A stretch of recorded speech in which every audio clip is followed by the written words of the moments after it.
Perhaps we need some outside universal threat to make us recognize this common bound. I occasionally think how quickly our differences worldwide would vanish if we were facing an alien threat from outside this world.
Good evening and welcome to Spaced Out Radio tonight. My name is Dave Scott. We're getting into the Krampus season. Author Jeff Bellinger is here. A little bit later on in the show, we're going to talk about the Blackwater Triangle with him, but it's going to be a good one because he's got a brand new book out, The Fright Before Christmas, Surviving Krampus and Other Yuletide Monsters. How good does that sound? Heading into the holiday season, America. All right, here we go. We have to say hello to everyone in our chat room tonight. We got Kitty Caddywhack with a gold medal tonight. SJ with a silver. Race Fan with a bronze medal tonight. As we continue on with the roll call. Hi, Laura Lobbs and SJ and Marie Palmer. Good to see you. Marie will be signing autographs after the show. Line up to the left of the studio if you don't mind. To the left of the studio. Continuing on with our roll call. Robert Lamoth, Frankie B, Joanne, Fapster, Raven Hayes, Road Flare, good to have you all here. Little Timmy James, nice to see you. Jeff Steve Garvey is here. He'll hit a home run for you. Eternity Eternal. Mel WD40, lubing us up for tonight's show because you always want to go into a show nice and smooth. That's why we lube it up around here, and it's going to be good, real good. Les Paul Holland, strumming away on his guitar in Australia. How you doing? Which guitar are you strumming tonight, Les Paul? Let me know. Brown Dwarf, good to have you here. Hi there, Paramarv. Karen in the Woo Train. Mama Catherine. Mwah. I love you, my dear. I missed you last night, but it was so good to see your text this morning. Thank you very, very much. Scrolling on down. Let us next say hello to, there's a giant conversation going on here. Hillbilly Herb, how are you? Number 17 in your program, starting at right wing from Stockholm, Sweden. Lars Jansson. There he is. Broken Shadow Feather, welcome to SOR Chat. As we continue on with our roll call, Ethanol is here. Ethanol will be signing autographs after the show as well. Line up to the right of the studio if you don't mind. To the right of the studio. Human Carl, how you doing, my friend? Great veteran of the United States Air Force. We love you, Human Carl. John Jackson, what's going on? As we continue on with our roll call, there's Millennium, my man. Richard Minnick, Thomas Rock, good to have you all here. As we scroll on down to our next contestant, Operation Shutdown. Thank you for coming on in. Deb Rooney is here and kicking off the Super Chat tonight. Thank you, Deb, for the love. And a reminder to all of you, the Super Chat is a wonderful way to support what we do on this show on a nightly basis. Smurfy, Algaray over on Twitch, 1,000 box jumps and 4,000 crunches to get ready for some Krampus time with Jeff Bellinger. That's right. He's warmed up. He's jacked up. Jonathan Sims, good to see you. S for Met and Nikki in Seattle. Thanks for coming on in. Hi, Marty Burback. How you doing? Scott's Life, Terrence Wills, Cielo Azul, welcome back as we continue on with our roll call. Jazz Ramblings. Oh, wow, it's been a while since we had you here. Good to have you here. Hello and welcome to the radio and podcast side of Spaced Out Radio tonight. My name is Dave Scott. Krampus and other Yuletide folklore. Jeff Bellinger is here. We're going to get into the Bridgewater Triangle later on in the show as we continue on with our roll call here, saying hello to everybody. Kurt M., how are you tonight? And who's next? Little Deborah. Nice to see you. Scrolling on down. Paul Nicholas. Thanks for coming on in as we're running out of time. Candy. Woo am I? Nice to have you both here. Lee the Bee. Nice to see you. And who's next? Larry Bonds. He'll hit a home run for you as well. Richard, thank you for that great super chat. Very much appreciate the love and support. And let's see here. Scrolling on down. Stu Effin Gerson. Nice to see you. Throw those horns up, everybody. Let's rock.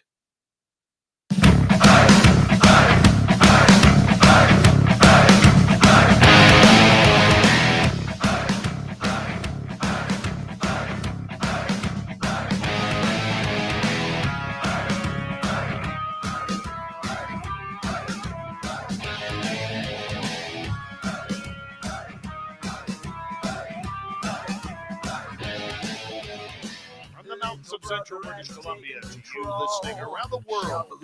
This, my friends, is Spaced Out Radio. I am your host, Dave Scott, sitting in the captain's chair of SOR headquarters. We welcome you to tonight's show on our terrestrial affiliates around North America, digitally on every major podcast network. Our website, spacedoutradio.com. We have a plethora of features for you. Rock out the bubble, read the news wire, check out our swing as well. You can follow us on X at Spaced Out Radio, Instagram at Spaced Out Radio Show, and on Patreon in the Space Travelers Club. Tonight's show is brought to you by Chive Charities. Help make the world 10% happier by visiting Chive Charities today. You can find it on our website.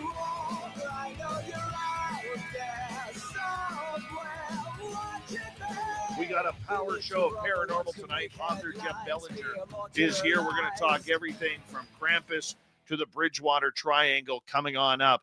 Then in hour number 3, Robin Haynes is going to join us. I made a mistake earlier. Rookie radio mistake tonight. I forgot to record Swamp Dweller's story. I did. Forgot about it. I had it all lined up and forgot about it.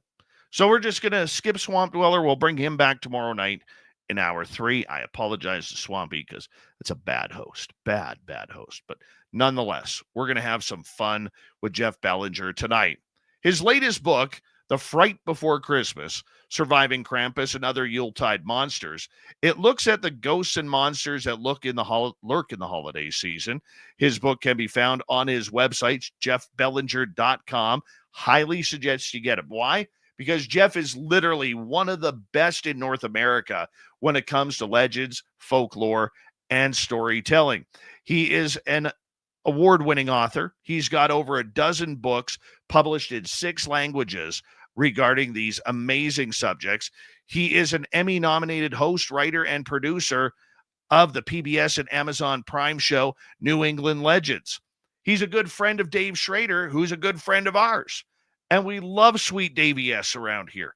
We do, because we're both Dave S's. Dave S's. Yeah, it works. You know what? Enough about me talking. Let's just bring Jeff right on here. Jeff Bellinger, it is always a pleasure to have you on Spaced Out Radio, my friend. How you been doing? Been doing good. It's been a busy, crazy fall, but glad to be with you. Dave Schrader just celebrated a birthday the other day. He did. He's getting older, as we all do. Happens to the best of us. Schrader, his What's look that? changes. Yeah. He doesn't look like he's aging a bit. Not at all. I could tell you why that is, but it's a deep, dark secret that I swore I'd take to the grave. Yeah. He's probably using some sort of paranormal, ectoplasm that he injects into his system or something like that. Well, you know what? I think when you spend your whole adult life chasing weird stories like we do, and I mean, maybe you never had to grow up. I think that's my excuse anyway, is that I'm doing the same thing I'm doing today that I did when I was 14, right? Running through the woods, looking at creepy old places, chasing strange stories. So I guess I never quite had to grow up. Well, you know what? I don't say this enough. And Dave has been a guest on this show, and I've been a guest on his show prior. And I will say this: Dave Schrader has done so much for me. When I've been, when I've been on a high or when I've been on a low, and I just need some advice, or I'm thinking of, maybe I'm just not cut out for this. I can always call up Dave, and he'll always make time to chat with me and give me the exact advice that I need at that time. I have so much admiration and respect for both him and his beautiful wife, Winnie. They have no idea, how high on the love scale I am for them, man. No, I get it. Dave's got a huge heart. He does so much for others, so much for charity, and always has. He's quite a guy for sure, and quite a paranormal resource. I mean, he's been doing this such a long time between his show and his podcast and everything else, and I love that. Weirdos get drawn to each other, and I've known Dave, I mean, literally 20 years now. 20 years. We've been, friends, and I was a guest on a show, and then I started going to some of his events, and then we were doing events together and worked on different projects over the years. But his love for people and his love for this subject has never wavered. Very true.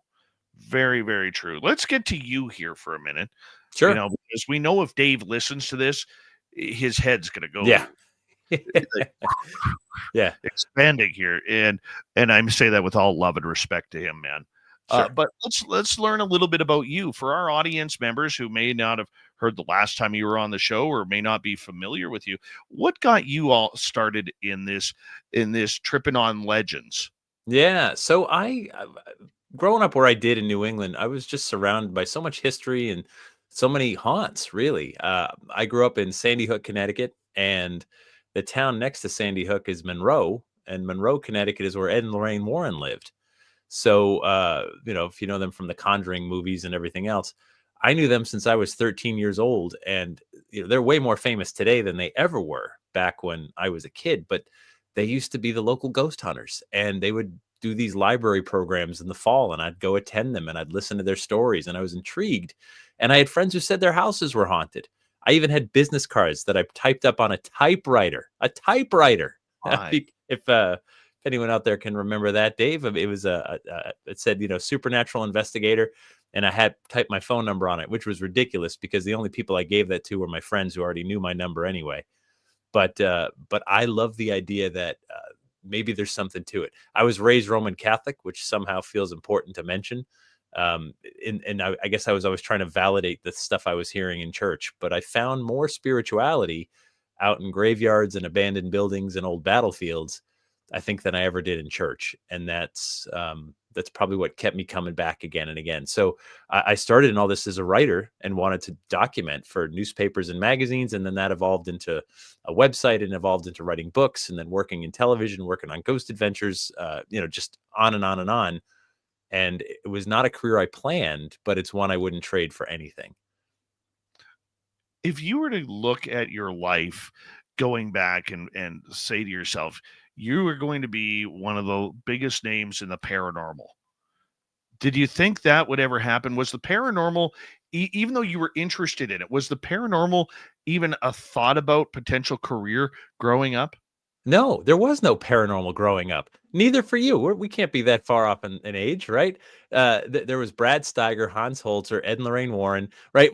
Rosemary Ellen Guiley. Like, we can name the names of people that were like putting out books and stuff like that back in the 80s and 70s. And there was Leonard Nimoy doing In Search Of, and there was, Amazing Stories. And so I didn't even know it was a field or an industry one could go into. So it didn't occur to me that was even a thing. It just got bigger and bigger as media really brought it out into the mainstream, which is good. I'm all for the discussion. I don't have the answers, but I think the discussion is critical. Back when we were kids growing up, you might talk about it, but you whispered, hey, we could lose our jobs. My parents could, get in trouble. You could start fights or whatever. But now, thanks to all the media, the TV shows, the podcasts, the radio shows, the streams, and everything else, we're out of the closet now. And I just love that we can so freely have the discussion that you couldn't have, just 25, 30 years ago. See, for me, I remember, when I was in college learning about Art Bell. Yeah, of course. Yeah, And Art Bell, legend. and then when I was working in Vancouver radio, we were at a competing station, and I remember us in the newsroom literally listening to Art Bell while we're broadcasting something else in another part of the building. And it was just the way it is. But Yeah, the sad part about paranormal radio, and I've said this often, Jeff, when it comes to Art Bell, looking back nostalgically here, the best came first. Yes, there was Long John Nebel, okay, but Art Bell literally took it to a whole new level of intrigue and suspense. And everybody has been trying to compete with that since. I really believe that. And sure. I don't, maybe compete's the wrong word, but you know, if we didn't have him bringing it really hardcore to the mainstream, it'd be curious to see where it would be today. Because, as you know, mainstream media and everything has never mind television the last 20 years, but radio especially has been really dying at night, when that used to be the time where everybody listened to the radio. Yeah, yeah. Well, it's dying during the day too. Don't Oh yeah. don't sell it short. So media. So we live in a time where media is changing, and it's changing fast. But it's also an incredible time for opportunity, and it just means that those of us that do this stuff have to figure out a way to get the subject that we love into the ears and eyes of people that are interested in it, who 20, 30 years ago, TV controlled so much media. You were on TV or that was it. That's not true today anymore. You don't have to be chasing TV networks. You can start a YouTube channel. You can start a TikTok, whatever. You can be an online presence and get your research and your work out there without having to answer to anybody, without a filter. And that's good in many cases, but it's also dangerous because some people are wrong or lying. So we do lose some of that filter, but we live in a time where things are changing and we have to change as well. The subject doesn't change. It's just how people are going to consume it. And that's something we're all trying to figure out. As TV networks shrink, as networks shrink, but podcasts rise and streams rise, and people still want it. It's just where they're getting it is what's changed. Oh, hugely, hugely. And I think it's for the better. Even, I really do. I mean, the Yeah. medium is as Marshall McLuhan used to say, the medium is the message. And Yeah. as long as the message is getting out there, people will find their way to whatever makes them comfortable. And that's not always the best thing, but on the flip side, at least they're listening. Absolutely. The other thing too, the internet is an amazing thing.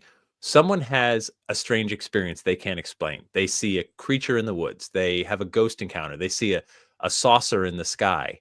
And suddenly they go to the internet and start typing what they saw and learn very quickly that they're not alone, that tons of other people have seen and experienced something similar. And that can start you down a place of, at the very least, finding community. And that's always, I think, a good thing. And when I do paranormal conferences and events, I've said it a million times. That's the one place where I feel normal.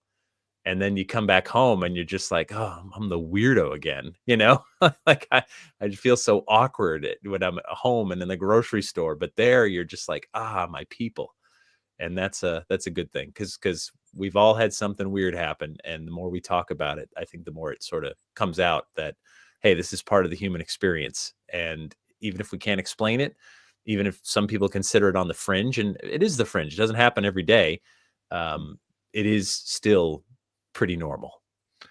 As popularity of the supernatural, paranormal, ufological, cryptid has really taken a rise the last 20 years because of television and the television shows and everything that goes along those lines, we've seen an influx of people really clamoring into these subjects, whether it's researching their own curiosity, or whether they have dreams of being a television star. My question to you about this is, and I'm going to use the word expert, even though I do know there are no experts in this field.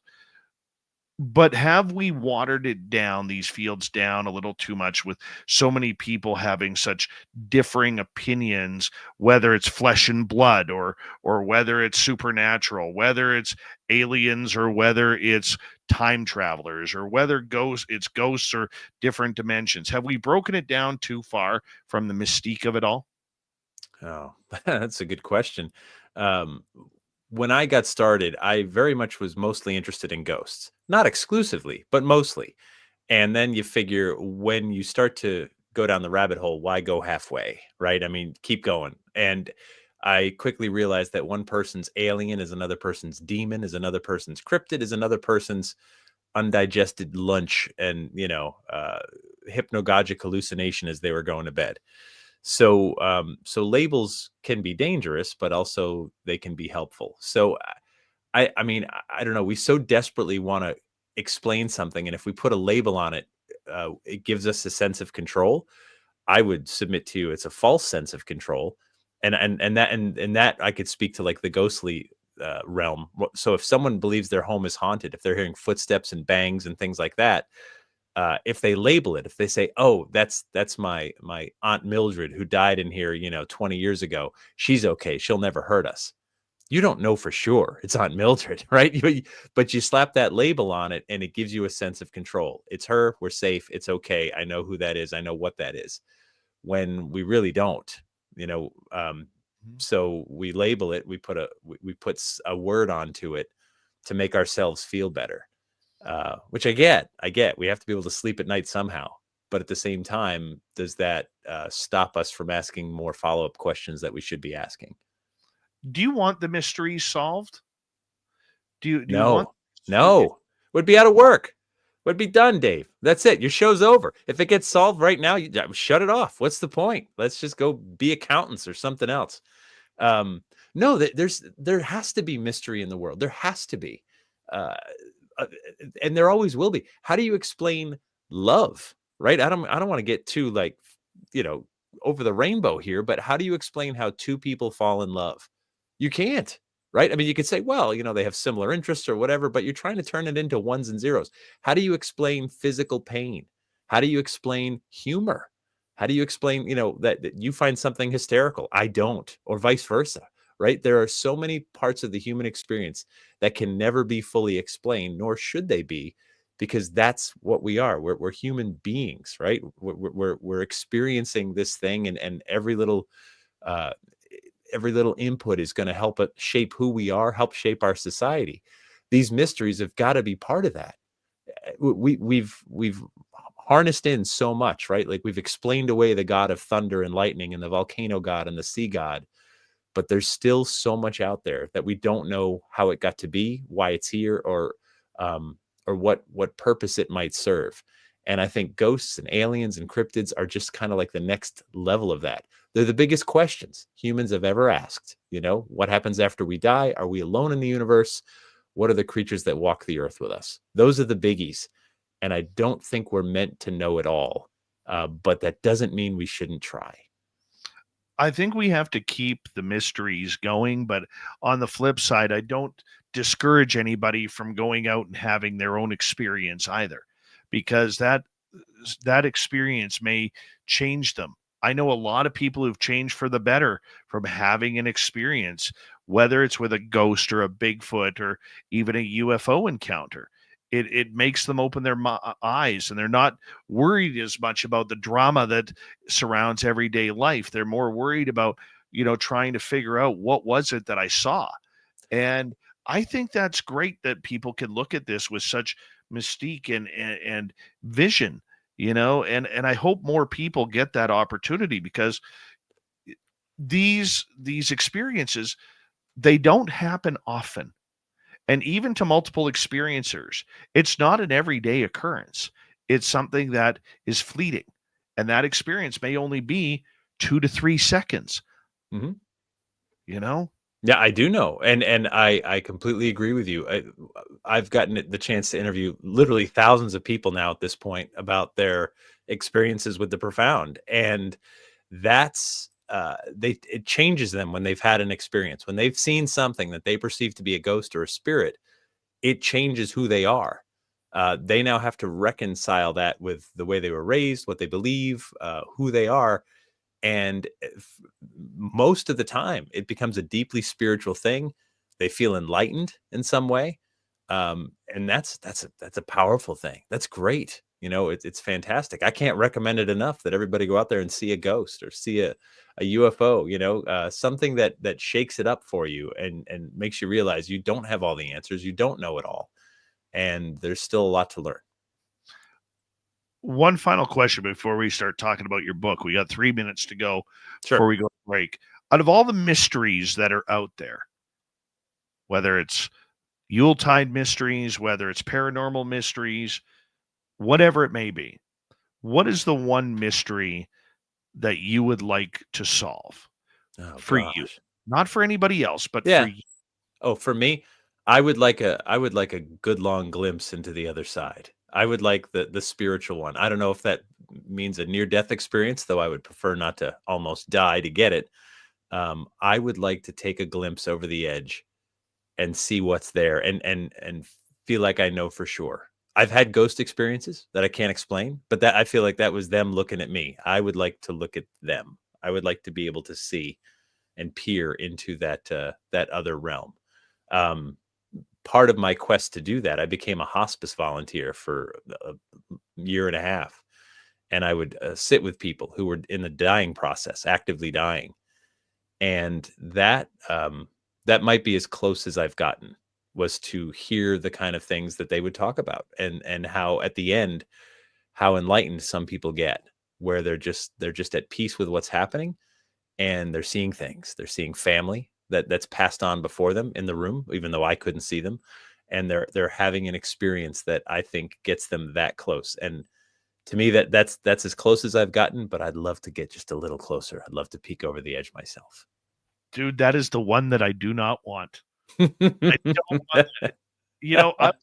I was talking to, I have a daytime job and I kind of keep that quiet, but I was talking to a client of mine last week who was telling me that he had a horrible accident, like literally had a one of his semi trucks.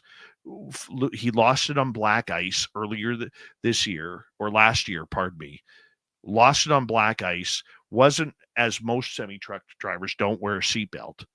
Okay. He gets thrown out of the cab. The truck rolls over him. Okay. And during that time, he had a near-death experience. Mm-hmm. So I asked him, I said, what was it like? Because he's a very straight shooter. And for what I remember him in the past, he was just a jerk of a human being. And he says, Dave, he goes, I was there. I know what I saw. I was at the pearly gates. I saw two of my buddies on the other side, and they were saying, you got to go back. It's not your time. And I came back, and he goes, I'll tell you, nobody believed, and he goes, I was the first one to say all of that is garbage. It's hogwash. Doesn't exist. He goes, well, I've been there. And he goes, I'm telling you, it is real. And it was amazing. And I can't wait to go back. Wow. Yeah. And so on that note, Jeff, I'm going to get you to hold on right there because we are going to go to break here at the bottom of the hour. Author Jeff Bellinger is here. And when we return on Spaced Out Radio, Jeff's got a brand new book out. This is one you're going to want to add to your collection, even for the kids. What's it called? The Fright Before Christmas, Surviving Krampus and Other Yuletide Monsters. We're going to get into this as we enter the holiday season here on Spaced Out Radio. JeffBellinger.com is the website to go pick up his books. We'll be right back here on Spaced Out Radio right after this.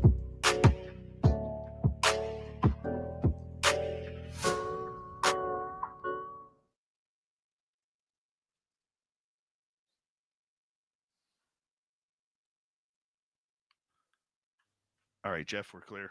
All right. Good start. Good start. I'm trying not to watch all your comments, but it's hard not to. Oh, dude, I am so anal about our chat room.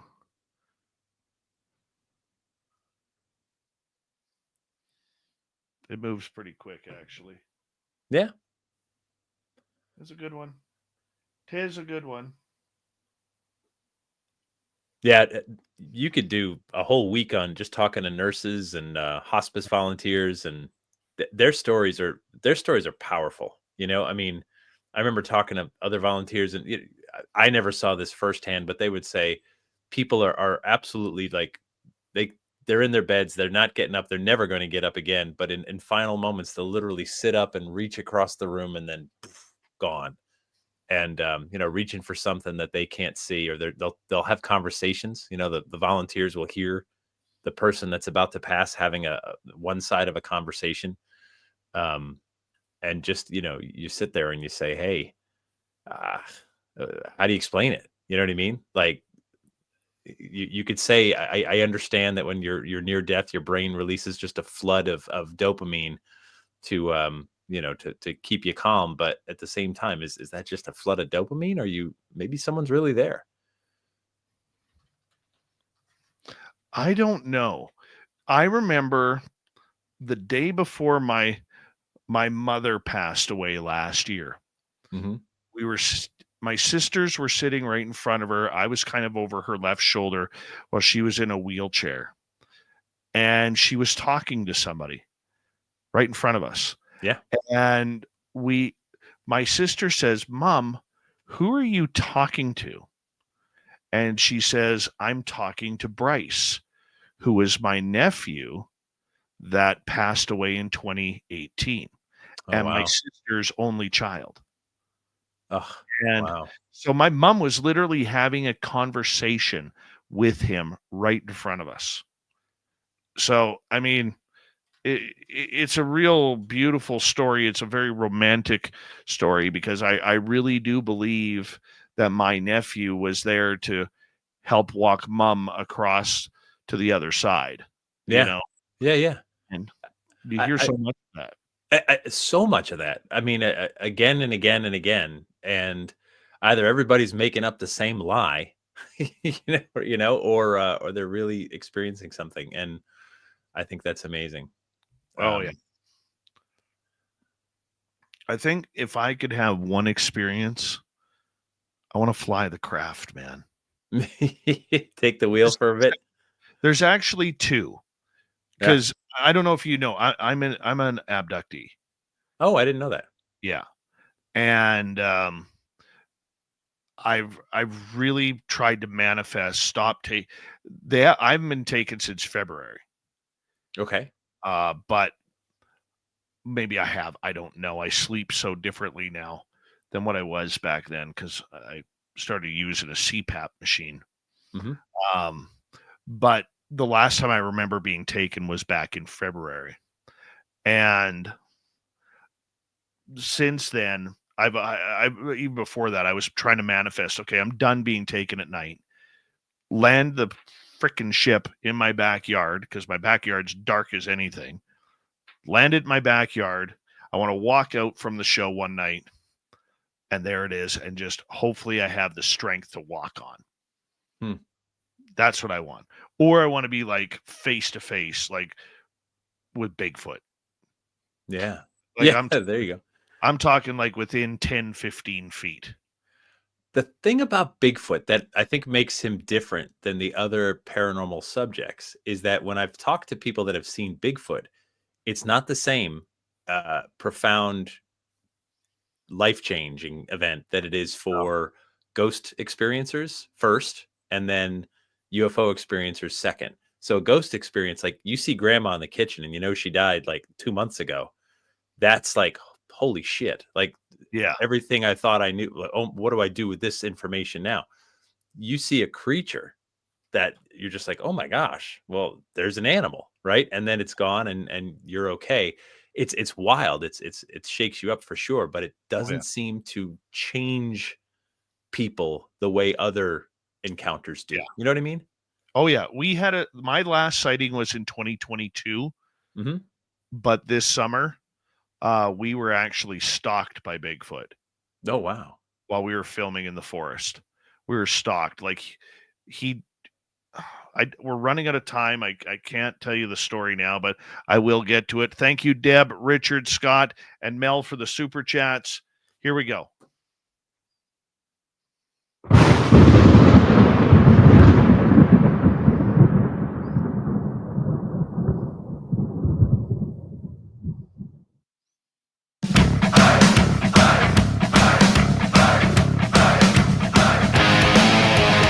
Second half hour of Spaced Out Radio is kicked off. Thank you for being with us.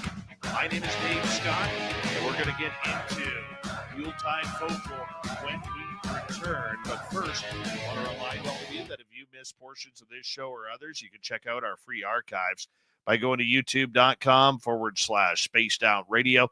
Do old Davey the favor, hit that subscribe button. Our website, spacedoutradio.com. We have a plethora of features for you. Rock out to Bumblefoot, read the news wire, check out our swag as well. Follow us on X at Spaced Out Radio, Instagram at Spaced Out Radio Show, and on Patreon in the Space Travelers Club.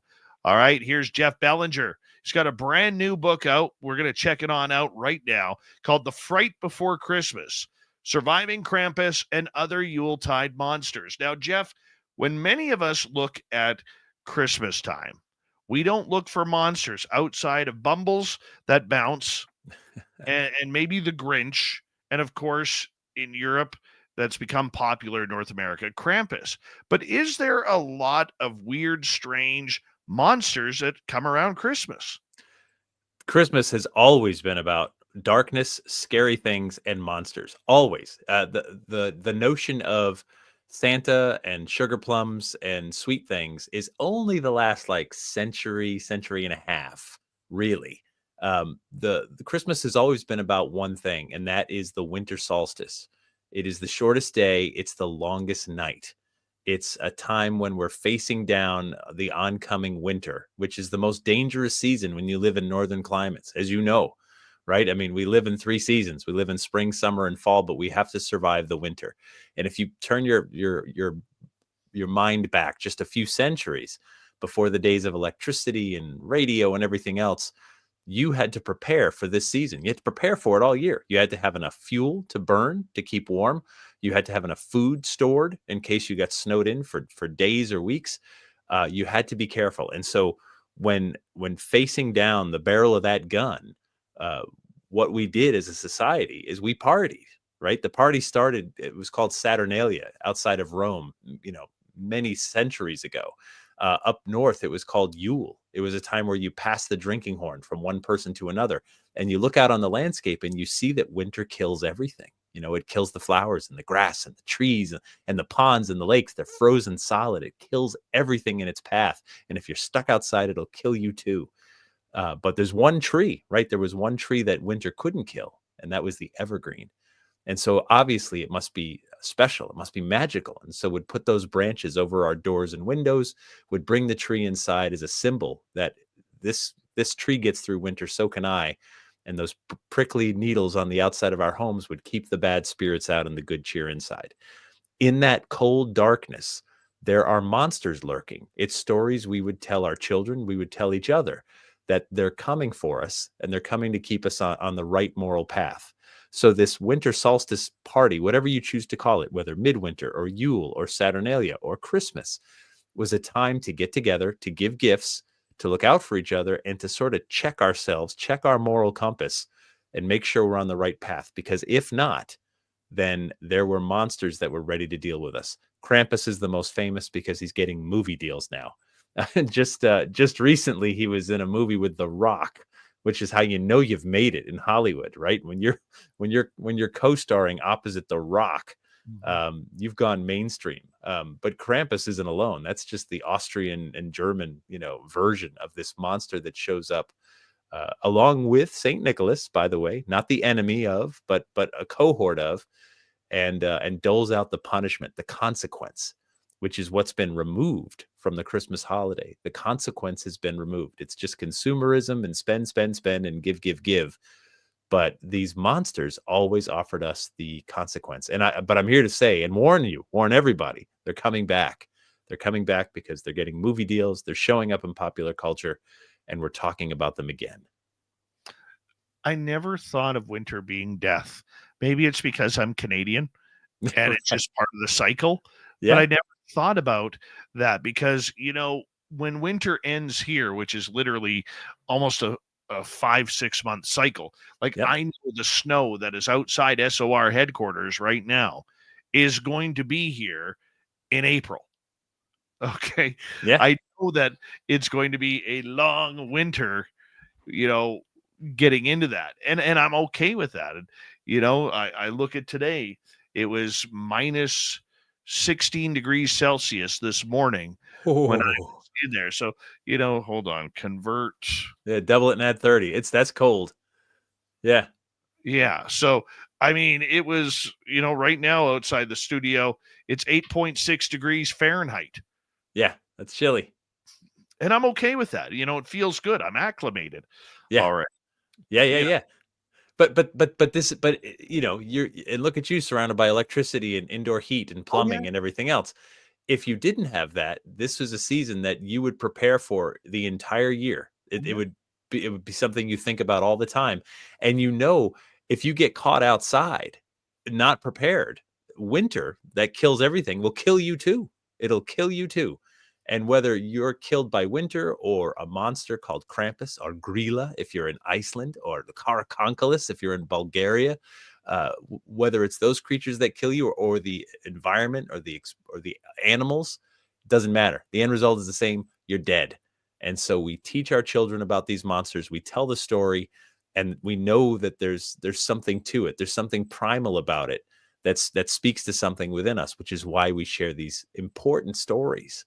They connect us. They connect us to each other. They remind us to be good and look out for one another because it is dangerous out there.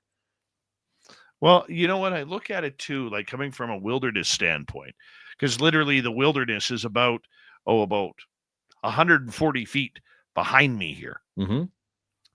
You look at the foxes, the coyotes, the wolves, the mountain lions, they're all predators and they're all looking for that survival just as much Mm-hmm. as humans are.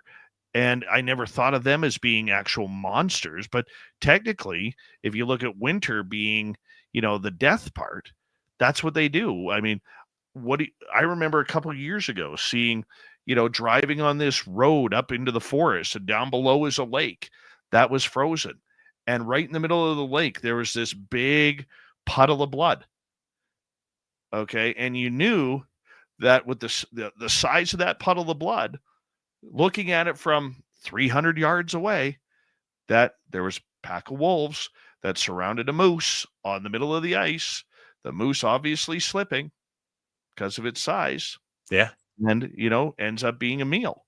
Yep. And but it's survival of the fittest. But I do want to ask you, like in regards to Krampus, a lot of people still question, even coming into my chat room and question me online, the definition of Krampus. Tell us that story. So Krampus hails from Austria and Germany, and they call him the Christmas devil. He's covered in fur. He's got horns, a long red forked tongue. He carries a switch of sticks. Often he's wrapped in chains, so you can hear him coming. And he shows up on Krampusnacht, which is December 5th. It's the eve of St. Nicholas Day. And he shows up often with St. Nicholas, and he comes to the home, and St. Nicholas is there to reward. Krampus is there to punish. And his origins are really quite a mix of various cultures, but he's been around for centuries, especially in the rural mountainous areas of Austria and Germany. And he's celebrated at this point. People dress up as him. The costumes have gotten more and more elaborate. And now his legend is spreading, right? There's Krampus runs in Ohio, and I know there's one in Rhode Island, and I know that they're all over the world now as people sort of embrace this character, become this character, and serve as the consequence.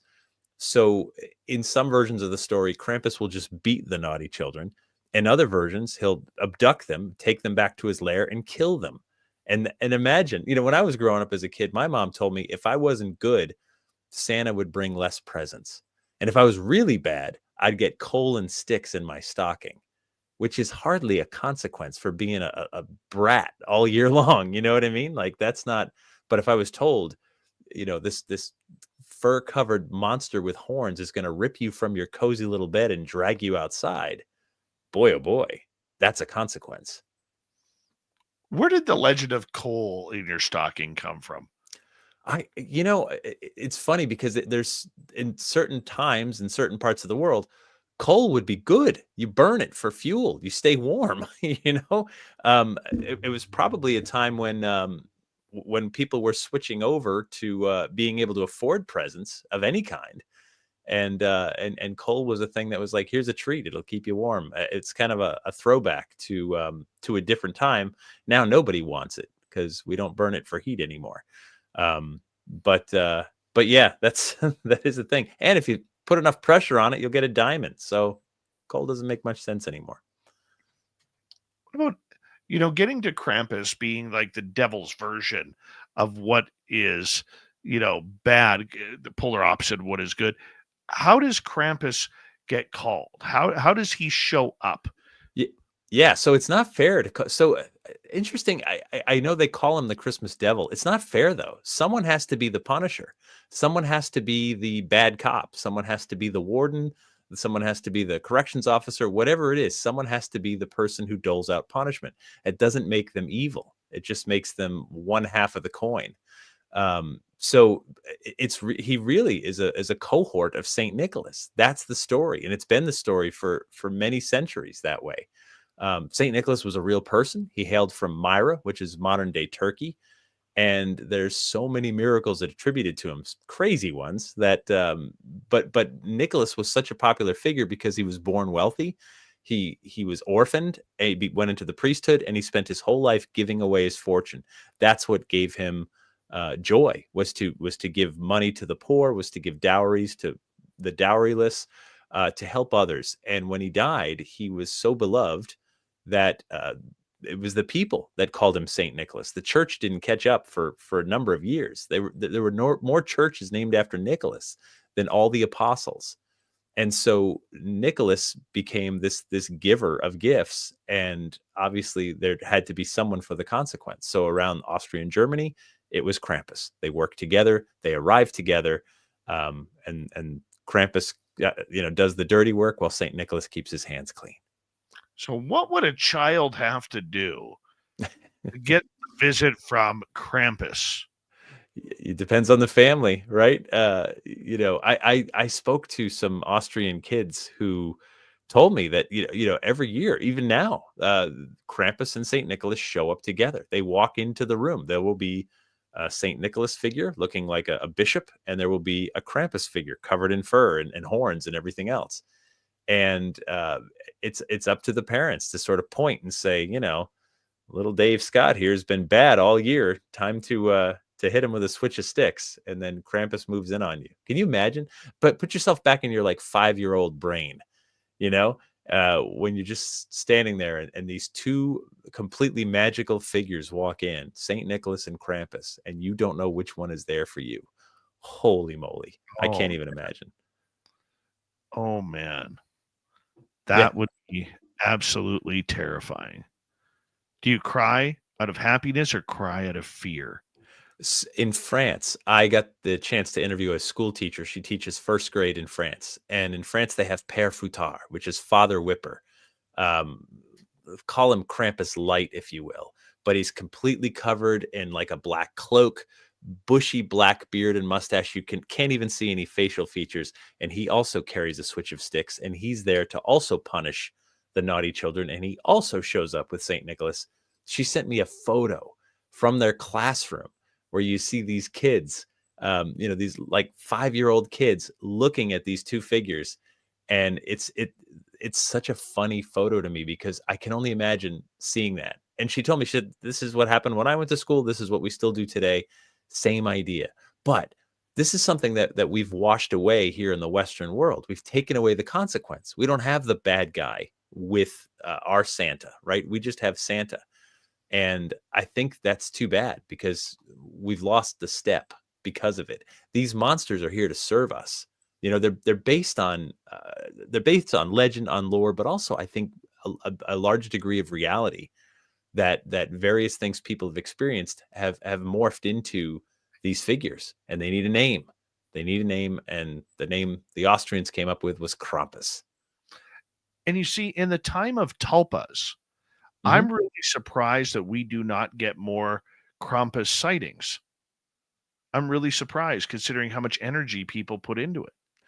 So I gave a talk on this a few years ago, and I was wearing a Krampus T-shirt, and a little old lady walked in to where I was speaking, and she said, "Well, young man, what is that on your shirt?" And I said, "Well, I could tell you right now, but you're here for my show. You'll find out organically here in just a few minutes. Maybe it's better if you wait."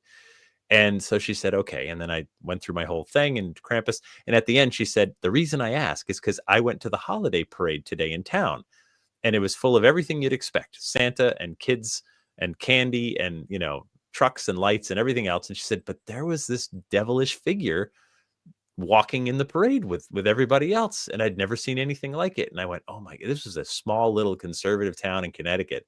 And I went, "My goodness, if he's showing up in parades now in this little town, he's going to be everywhere." And yeah, the idea of a tulpa, the thought form, something we think into reality. Uh, to me, the ultimate gift of this holiday can be summed up in what, really Ebenezer Scrooge went through, right? I mean, one of the greatest ghost stories ever told. He was redeemed in this one night, but the only way he was redeemed is having gone through a gauntlet of horror. He had to go through 4 ghosts, right? First was his old business partner, Jacob Marley, but then the ghost of Christmas past, present, and future. He had to go through that gauntlet, and only through fear could he change and become the better person. And the reason that story resonates with us is because we realize we're Scrooge. We're the ones that are getting curmudgeon-y and get off my lawn and humbug and all that other stuff. And if he could change, then we could change. I know it would be great to be good for goodness sake. However, no one I know, no one I'm friends with can just do that. We need a scare. What changes us? A cancer scare, losing a loved one that's close to us, a near-death experience, almost getting in a car accident and realizing how short life is. Those things can make us, in an instant, become a different person. Just like the story you told of the guy that had the truck roll on top of him and saw the pearly gates with his own eyes. He came back different.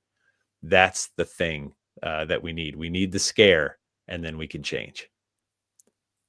Yeah, I think we totally need to change. We've got about 6 minutes to go before we have to go to break at the top of the hour. Jeff Bellinger is our guest tonight. His brand new book is called The Fright Before Christmas: Surviving Krampus and Other Yuletide Monsters.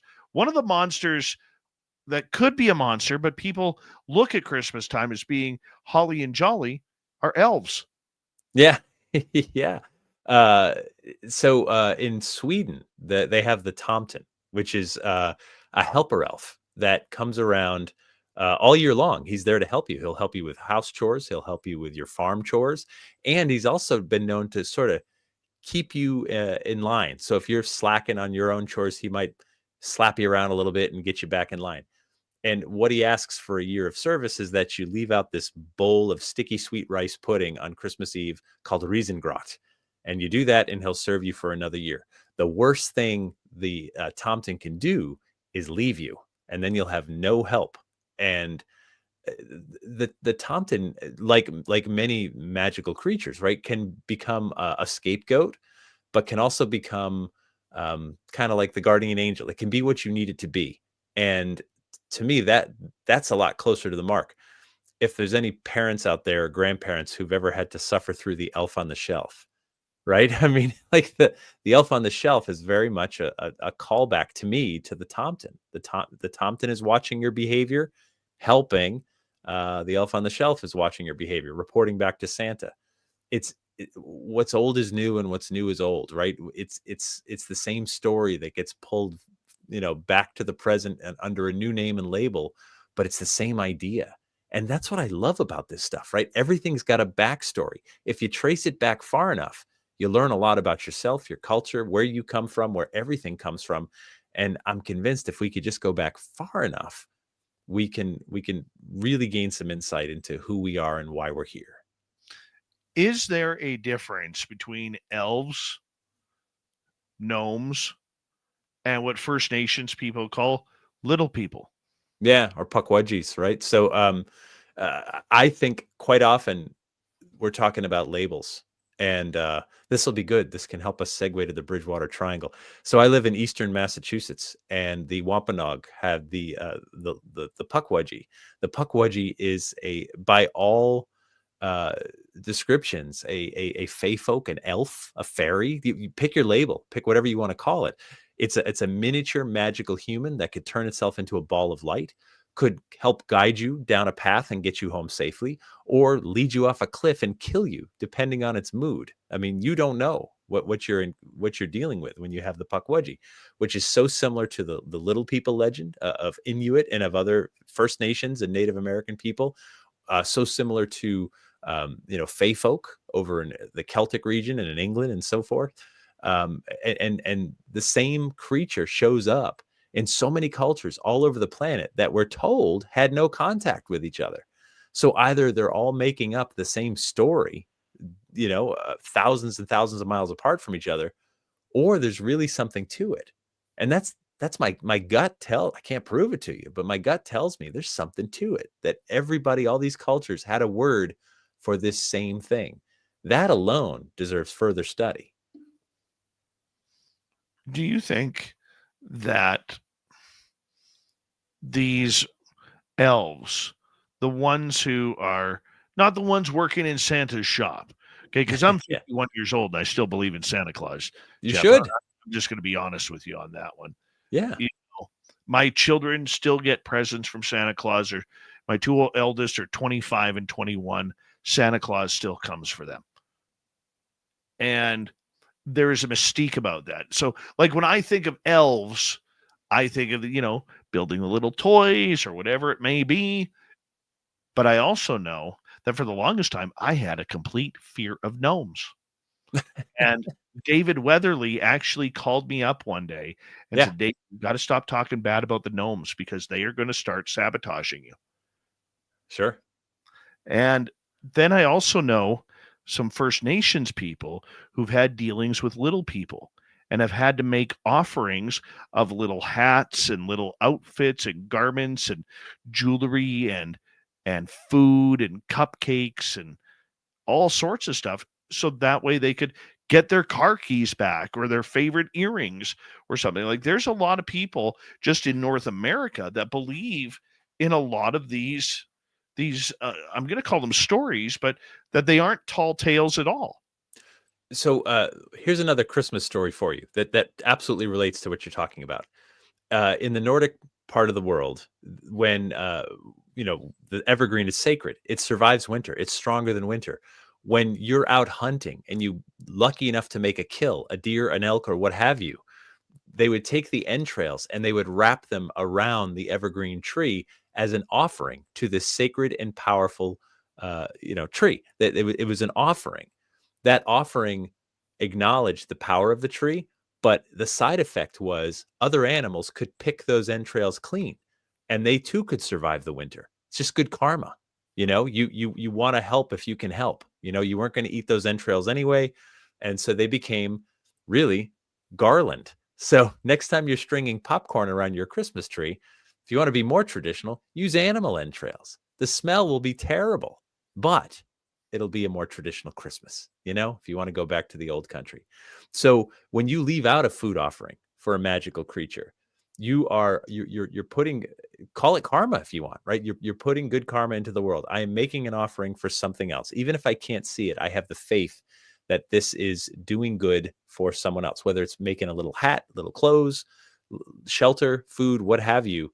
You're acknowledging that there's something else out there and you want to care for it. That you recognize there's certain things that have power over us, and if you can give back, maybe they'll help a little more. And that's the Tompton, right? That's whatever label you want to use. Leave it out rice pudding, leave it out food, leave it out clothing. There's an offering and an exchange. Jeff Bellinger, our guest tonight. We're going to get more into the Christmas holiday monsters when we return. Bridgewater Triangle, a little bit later on. JeffBellinger.com is his website. This is Spaced Out Radio with host Dave Scott.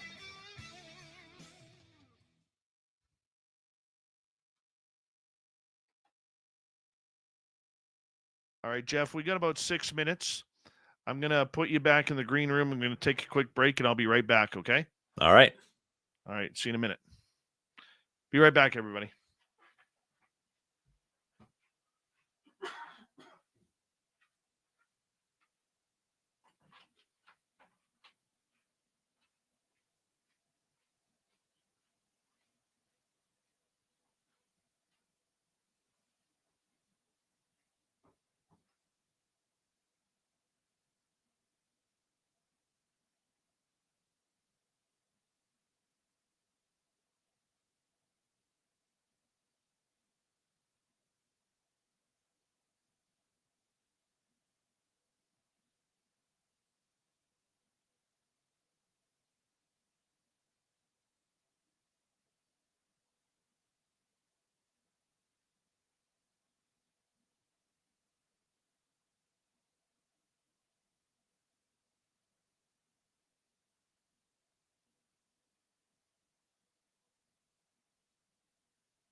All right. I am back. We will bring Jeff back in here. Hi, gorgeous Kim Jellin. How you doing? And who else has jumped in here late? Nikki in Seattle. Anybody else jumped in here late? Not that I see. All right. Warden Dragon, how you doing? JBD, thanks for joining us.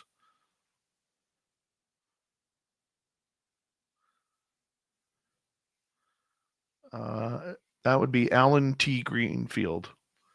Alan Greenfield is the author's name. We got about a minute, Jeff. All right.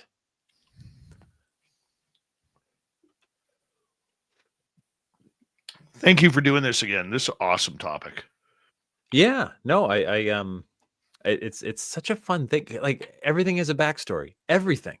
And that's where I feed my family. Like that's the thing that why do you put a wreath up? That's how this started for me. Like, why do I put a wreath? My dad did it. My dad's dad did it, but it's got a reason. And when you know the reason, it's more meaningful when you do it the next time. Well, let's get into those traditions coming up here. Sure. Big thank you tonight to Deborah Rooney, Richard, Scott, Mel WD40 for the lube chat, and Ozzy Simon. Very much appreciate the love and support. The super chat is a wonderful way to support what we do on a nightly basis. And don't forget, you can shop at our Spaced Out Radio store. We do not have ugly swag, people. No ugly swag. You can wear our stuff out in public and be proud of it. Here we go.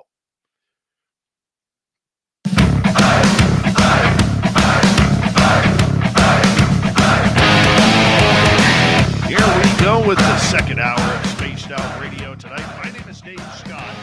Thank you for being with us as we'll get back to Jeff Bellinger here momentarily with all sorts of weird, strange Christmas traditions that you and I probably don't even know the reason to.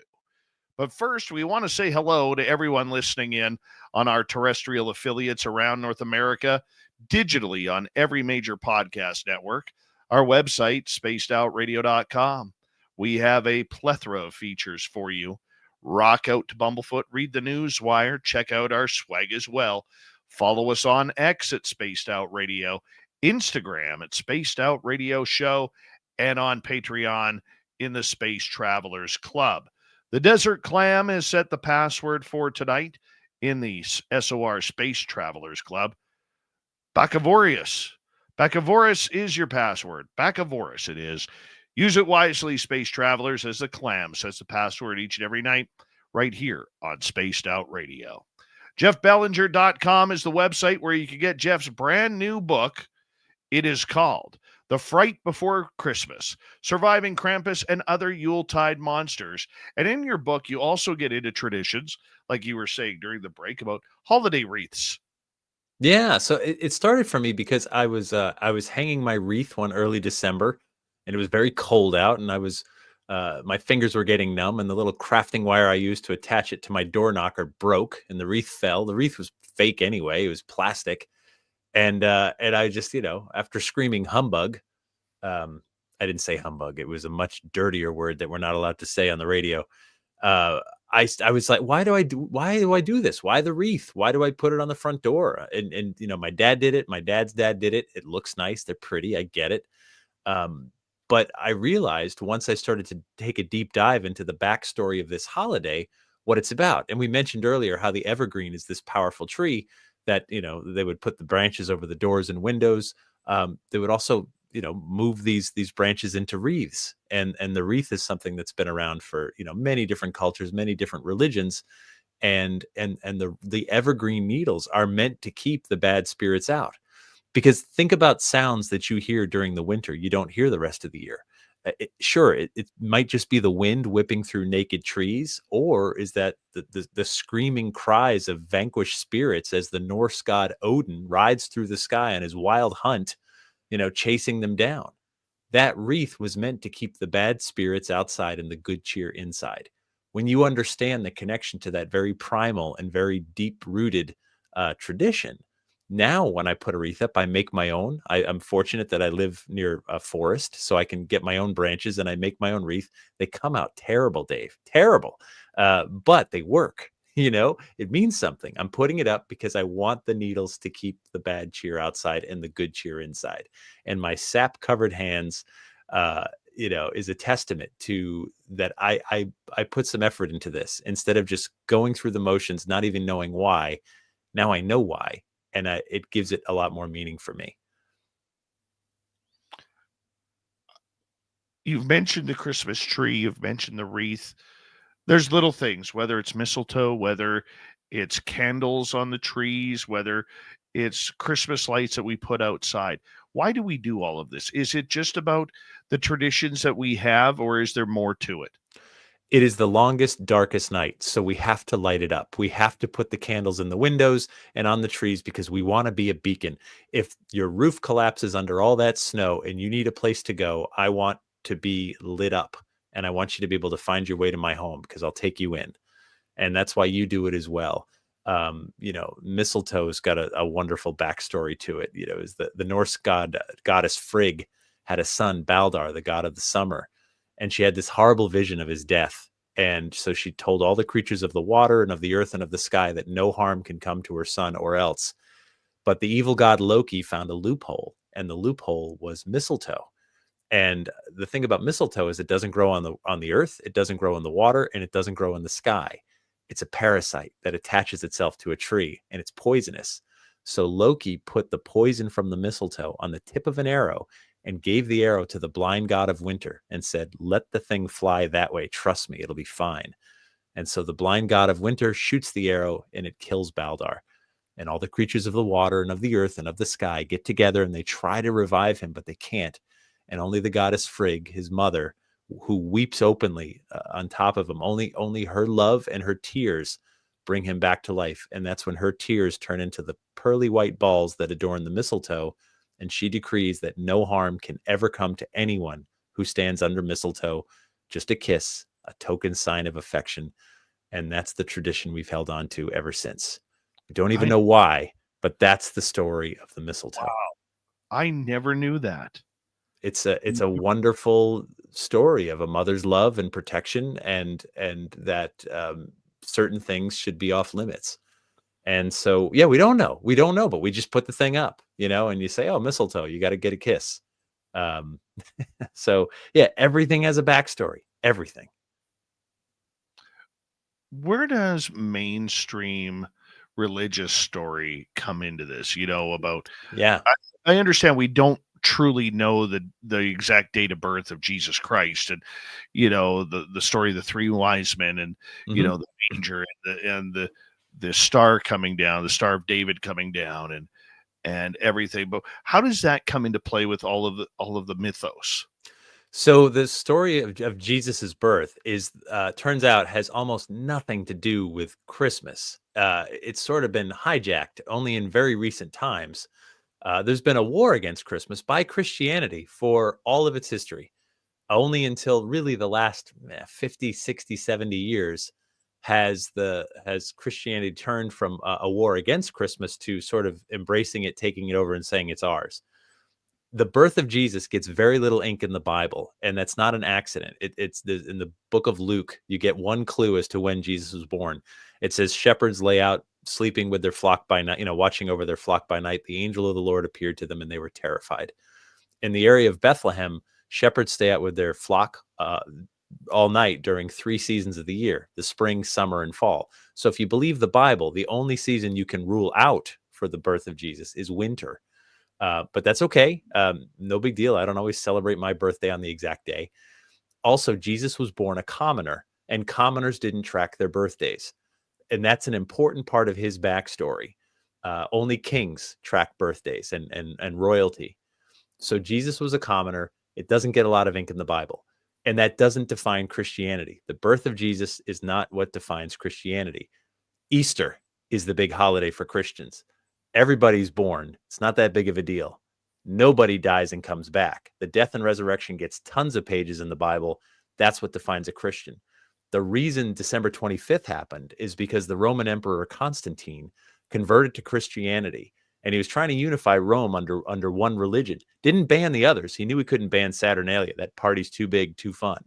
But he wanted to unify Rome under one religion, and he knew if he's going to sell Jesus to the regular folks, he needed to be not just a king, but a king of kings. And kings need birthdays.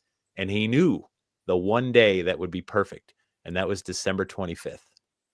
December 25th in the Julian calendar is the winter solstice. And the winter solstice was also the festival of Sol Invictus, the sun god. It's the shortest day, but it also marks the day where the sun is now going to return. Every day hereafter, there'll be more sunlight as we get closer and closer to spring. that was the perfect day. So it was in 336 AD that Constantine decreed that would be the first celebration of Christmas, the birth of Jesus. But not a big deal. Like Christmas was not a thing for centuries. In fact, all the celebrations of it were considered pagan. In the mid 1600s, the Puritans banned the celebration of Christmas. They said dressing in fine clothing, giving gifts, making merry, and other satanical practices, they use the word satanical, is prohibited, and you'd be fined 5 shillings, which was about 3 days' wages for the working class. That's huge. And this carried for decades until a new king came under the throne and said, look, people love Christmas too much. I'm lifting the ban.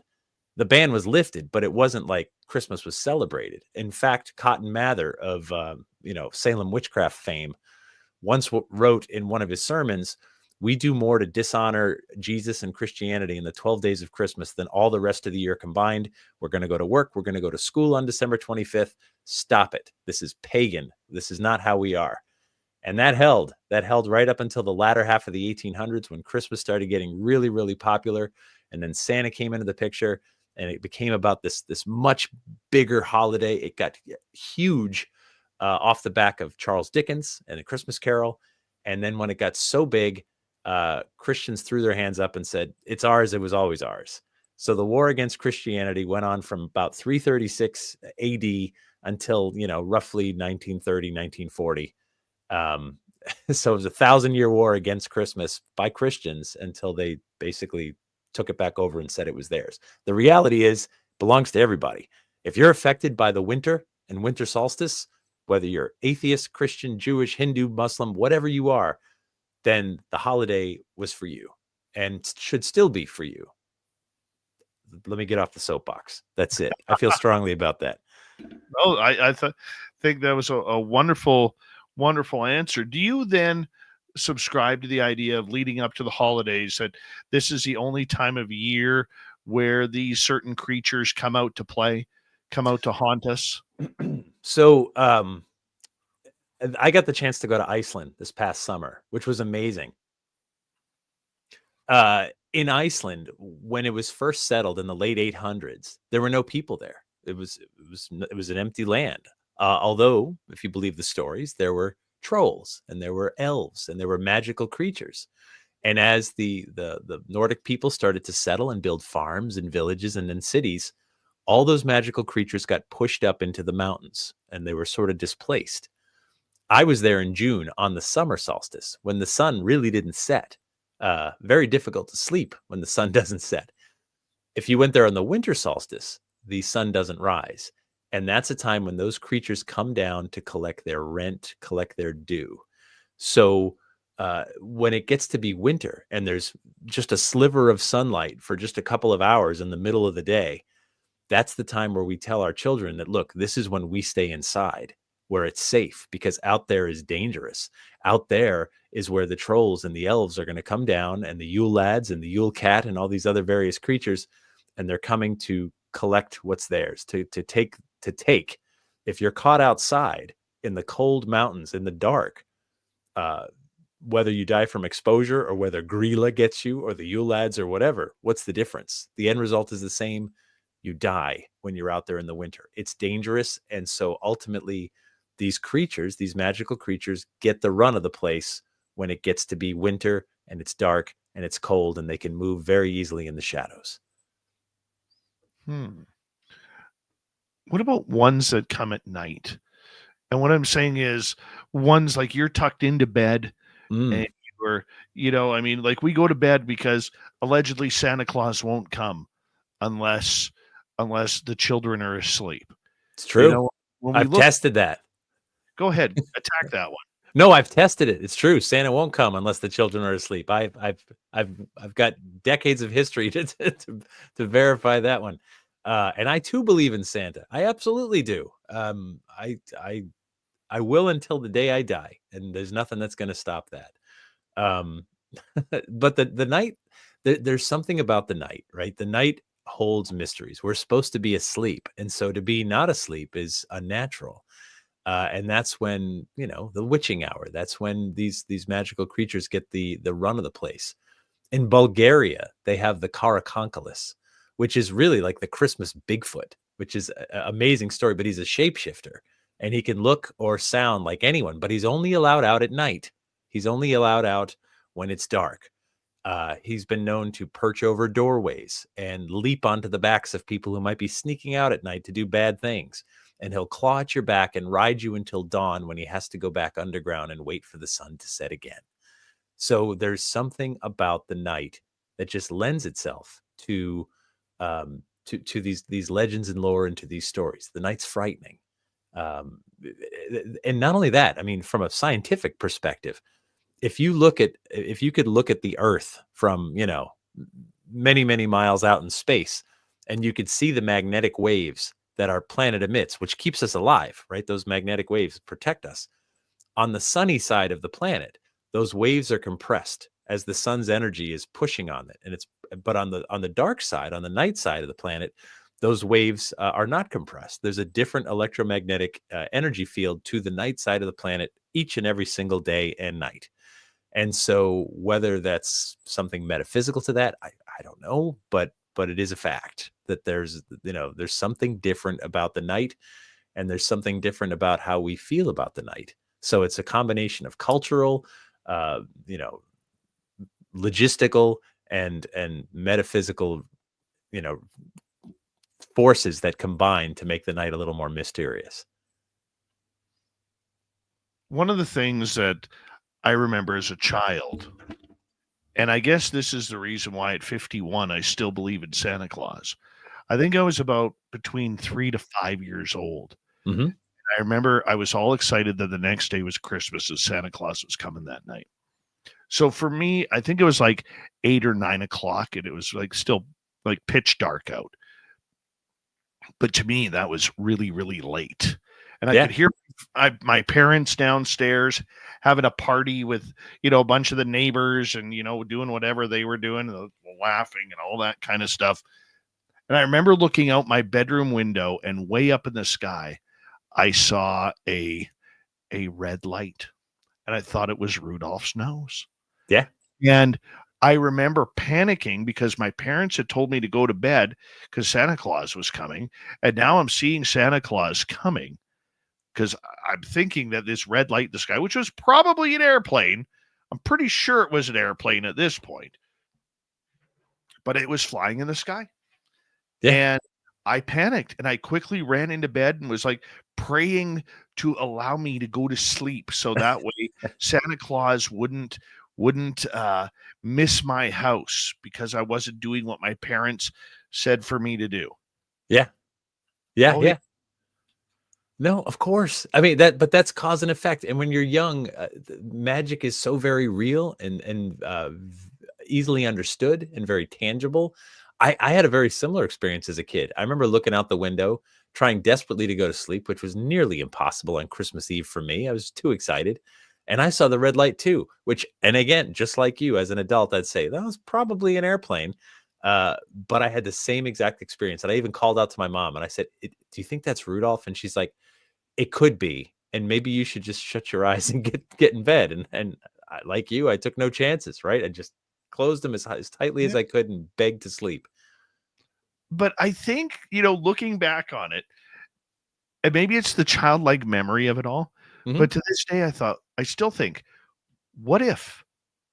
I never thought in my life I would see a UFO. I never thought in my life I'd see a Bigfoot or a ghost or have strange things happen to me. So now looking back on it, I'm like, what if? Yeah, what if? Talk about a tulpa. If there was ever a tulpa, it's Santa, right? I mean, by the way, his spirit possesses me each and every year. Call that whatever you want, right? But I mean it. I had Santa in my childhood, and I have a daughter. She's now a senior in high school, and you bet your bippy, like Santa was in her childhood, and that was almost as magical as when he was in mine. You know what I mean? And so if that's not real, I don't know how else we define reality. Perception is reality. It's my perception. It's my reality. It's her reality. And I just pray that it continues.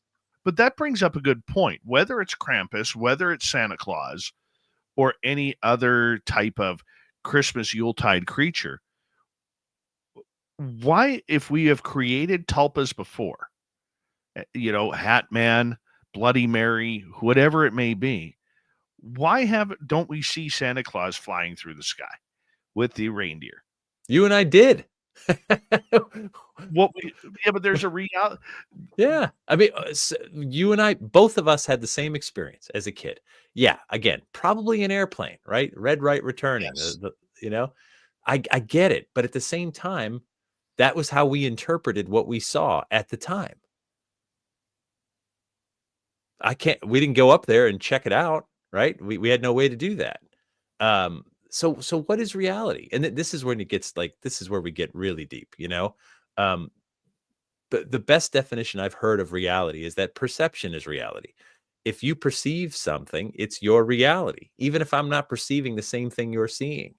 So, one of the thought experiments I've used for many years now is paper money. The paper money that's in your wallet.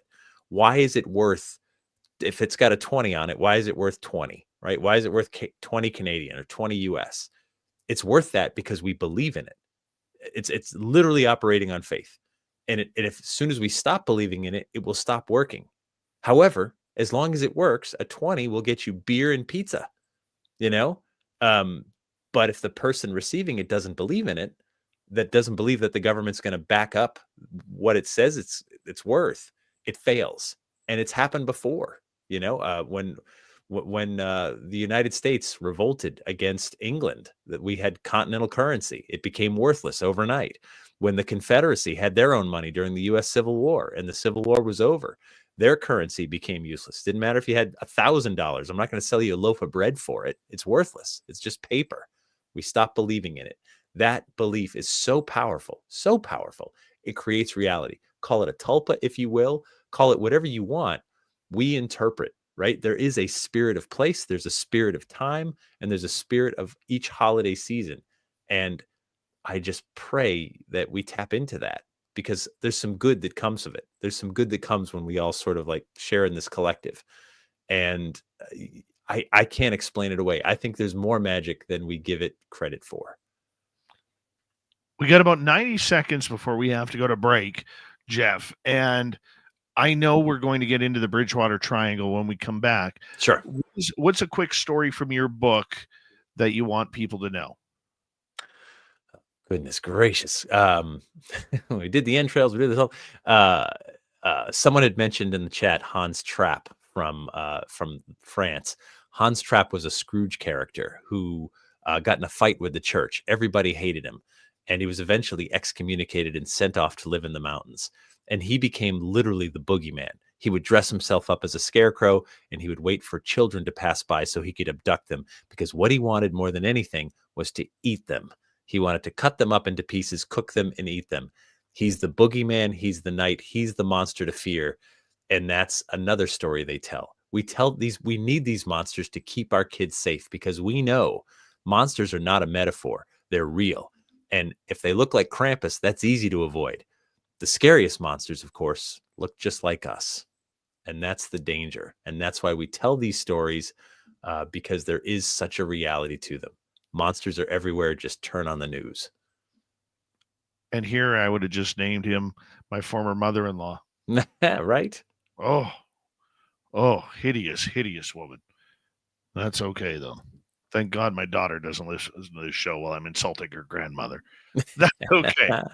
That's okay. Jeff, we're going to get back to you here momentarily here, but we want to remind people that they could get The Fright Before Christmas, Surviving Krampus and Other Yuletide Monsters on Jeff's website, jeffbellinger.com.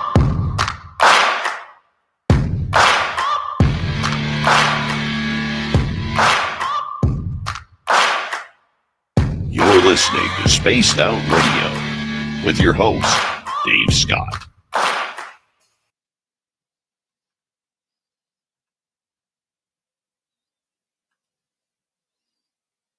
All right, my man, we are clear. All right.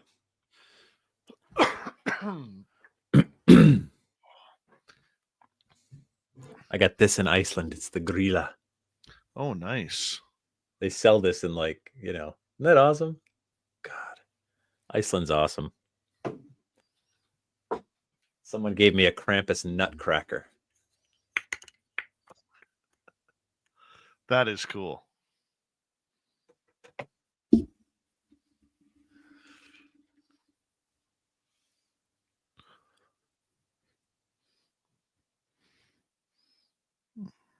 Yeah, I'm having a lot of fun with you tonight, man. Thank you very much for Yeah, entertaining your audience. it's such a I think that the story has a power to help us tap back into the magic that that we lose when we get older. And if this can crack a door into the holiday, maybe it can crack other doors too. You know what I mean? That I believe it in my heart of hearts. There are elves, there's magical things, there's ghosts, there's monsters, there's every manner of being out there. And otherwise, because we need it for some reason. If we didn't need it, we wouldn't talk about it. And that's a collective thing. You know what I mean? Oh, That's I fully agree. I fully agree. So a legend dies when we stop talking about it. There's no other way to kill it. You can explain it. I did a story on this phantom hitchhiker in Bridgewater Triangle. I could find no record of a hitchhiker dying or a murder or anything. Doesn't matter. The story persists. And here we are. It's funny because I was talking with Varla Ventura. I don't know if you know Varla. Talked to her today. Oh yeah, I love her. She's great. One of my best friends in this field. And we were talking the other night about how every city and town seems to have the lady in white ghost. Mm-hmm. You pick her up, she's hitchhiking, and it's usually a rainy night. So people feel sorry for her. They pick her up, and then as they're driving, she disappears inside the car. Yeah, the phantom hitchhiker. That goes back before there were cars, and then women used to be buried in their wedding dress, which is, became the lady in white. And the resurrection. I was just in Chicago the other day, and Resurrection Mary is probably, I would say, North America's most famous. I mean, there's been movies and songs written about her, about that story, but you just summed it up. I mean, it's this. There's one in Connecticut where I grew up, the White Lady of Union Cemetery in Easton. Those legends are all over the world. And what I like about them is that the moral is that you don't always reach your destination alive. And that's why we have the phantom hitchhikers. When you see a cross on the side of the highway and you're driving late at night and you're tired and sleepy, and you realize that cross is placed there because someone died there and a loved one put the cross there. It's a reminder that someone died doing exactly what you're doing right now, just driving. And that you don't always make it to your destination alive. And seeing that is a reminder to like, oh, okay, stay awake, turn the radio up, pay attention. Ultimately, that ghostly hitchhiker will keep us safer. I don't know. I just really don't think I want to be doing that. Picking up a phantom hitchhiker? No. You don't have to. You could just drive, you could just wave. Just keep going. Yeah. Knowing me, I'd probably do it because I'm an idiot that way. If Bigfoot needed a ride somewhere, I'd let him in my vehicle too. Sure. Yeah. Well, of course. Why wouldn't you? Dave Schrader once had a guest on who claimed he shot Bigfoot from a distance, like with a rifle, hunter. Mm-hmm. And Dave asked this question. It was so, the way he did it, he was just like, was that murder? Like you're a hunter. You shot at something that you weren't 100% sure what it was, which is the golden rule of hunting. You don't aim your gun unless you know exactly what that thing is, right? Yep. And you claim you shot something and then didn't even go investigate. Is that murder? I knew one of our First Nations elders around here, him and his brother, a couple of years ago. They were out hunting for a black bear, mm-hmm. and they came across two of them standing, and his brother lowered the rifle, put the one on the scope, and then lowered his rifle and said, "We got to get out of here," because he was looking at two dog men. Oh, yeah. And he's like, we don't want none of that. Let's just get out of here before anything happens. Yeah. They're staring right at him, right? Yeah. So, I mean, that's just scary enough. We got about 7 seconds here. Big thank you to Deborah, Richard, Scott, Mel, and Simon for the great super chats. Appreciate the love. Jeremy Jones, how you doing? And here we go, everybody.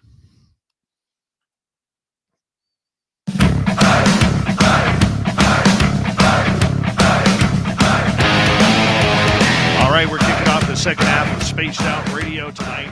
Good to have you with us. My name is Dave Scott. We always appreciate earning your listening ears wherever you are on this beautiful planet we call Earth. Reminder to all of you that if you've missed portions of this show or others, check out our free archives by going to youtube.com/Spaced Out Radio. Do old Davey the favor, hit that subscribe button. Our website, spacedoutradio.com. We have a plethora of features for you. Rock out to Bumblefoot, read the news wire, check out our swag as well. Follow us on X at Spaced Out Radio, Instagram at Spaced Out Radio Show, and on Patreon in the Space Travelers Club. Jeff Bellinger is here. We've been talking about his brand new book. You can get it on his website, jeffbellinger.com. It's called The Fright Before Christmas, Surviving Krampus and Other Yuletide Monsters. But we're switching gears here a little bit for this final half hour because one of the topics that Jeff talks strongly about is the weird strangeness of something called the Bridgewater Triangle. Jeff, welcome back. Good to be back. I live about 30 minutes from the Bridgewater Triangle, and it's a story I've been looking into for years and years and years now, probably close to 20. The Bridgewater Triangle, for those who just to set the ground for you, it's an area south of Boston, north of Providence, Rhode Island, just to the west of Cape Cod, that arm that sticks out of Massachusetts. It's about 220 square miles between the towns of Abington, Freetown, and Rehoboth. And within that area, there has been an unusually high amount of strange sightings. There have been UFO sightings. There's hauntings. There's been documented cult murders. I mean, actually happened 1980s cult murders. There's and there have been Bigfoot sightings. And the name came about in the 1980s when Loren Coleman, cryptozoologist Loren Coleman, an author, he coined the term. His son was going to school in the area, and so he was visiting quite often, and he noticed there's just a really high amount of sightings in this area. And so he first talked about it, and then the rest of us have sort of picked up the ball ever since. There was a documentary that came out. I was part of that documentary. I think you can find it just about anywhere. I think it's on YouTube. I think it's on various streaming services. It's called The Bridgewater Triangle. And I think they did a great job sort of documenting all the various weirdness. And the witnesses are highly credible, from news anchors that were commuting to work early in the morning. I remember I've never heard this description before. Maybe you have, Dave, but they said the UFO they saw was shaped exactly like a home plate on a baseball field. So, a square with like a triangle. And I'd never heard of that. I don't study UFOs nearly as much as you do or others do, but that's how they described it. And they stuck by their story all these years later. And then, a couple features that's important to know about this region. The Hockomock Swamp, which is the largest wetland in Massachusetts, is in the northern part of it. And the Freetown State Forest, which is a pretty large state forest, is in the southern part of it. So it's a region that's got lots of people living in it. There's cities, small cities, but cities. And then there's vast swaths of forest and swamp where nobody can live. So there's an interesting sort of dichotomy to this region. When I think of the East Coast, I don't think of a lot of forests. Oh, you should. But I haven't spent a lot of time out there. Yeah, there's plenty, tons and tons. Yeah. I did go to Provincetown to a Paracon there a number of years ago in 2017. And that was literally one of the most beautiful places I've ever been. Yeah, that's the very tip of Cape Cod. So if you think of the arm, like you can't you go any further, you're in the ocean. So that's Land's End. I'd never seen signs, Jeff, that said, stay out of the waters because great white sharks are in the area. And Yes. I'm a meal, okay? I'm not an Yeah. appetizer. I'm a meal. And that was enough to scare me half to death just looking at the signs. And Yep. everywhere I looked, I was looking for the fins, you know? Yeah. Jaws, we live it out here, those signs are on the beach all the time. And so yeah, I mean, I'm biased, I admit it, but I love Massachusetts. This is where I was born, this is where I live now. Um, we've got the beaches, we've got Cape Cod, we've got mountains to the north, we've got Boston, we can take a train to New York City. And there's a lot of great stuff around here, but also a lot of great legend and lore. And this part of the state was home to the Wampanoag people. Um, it's many, we talked earlier about Pukwudgies, right? Like that's their version of the Fey folk or the fairy.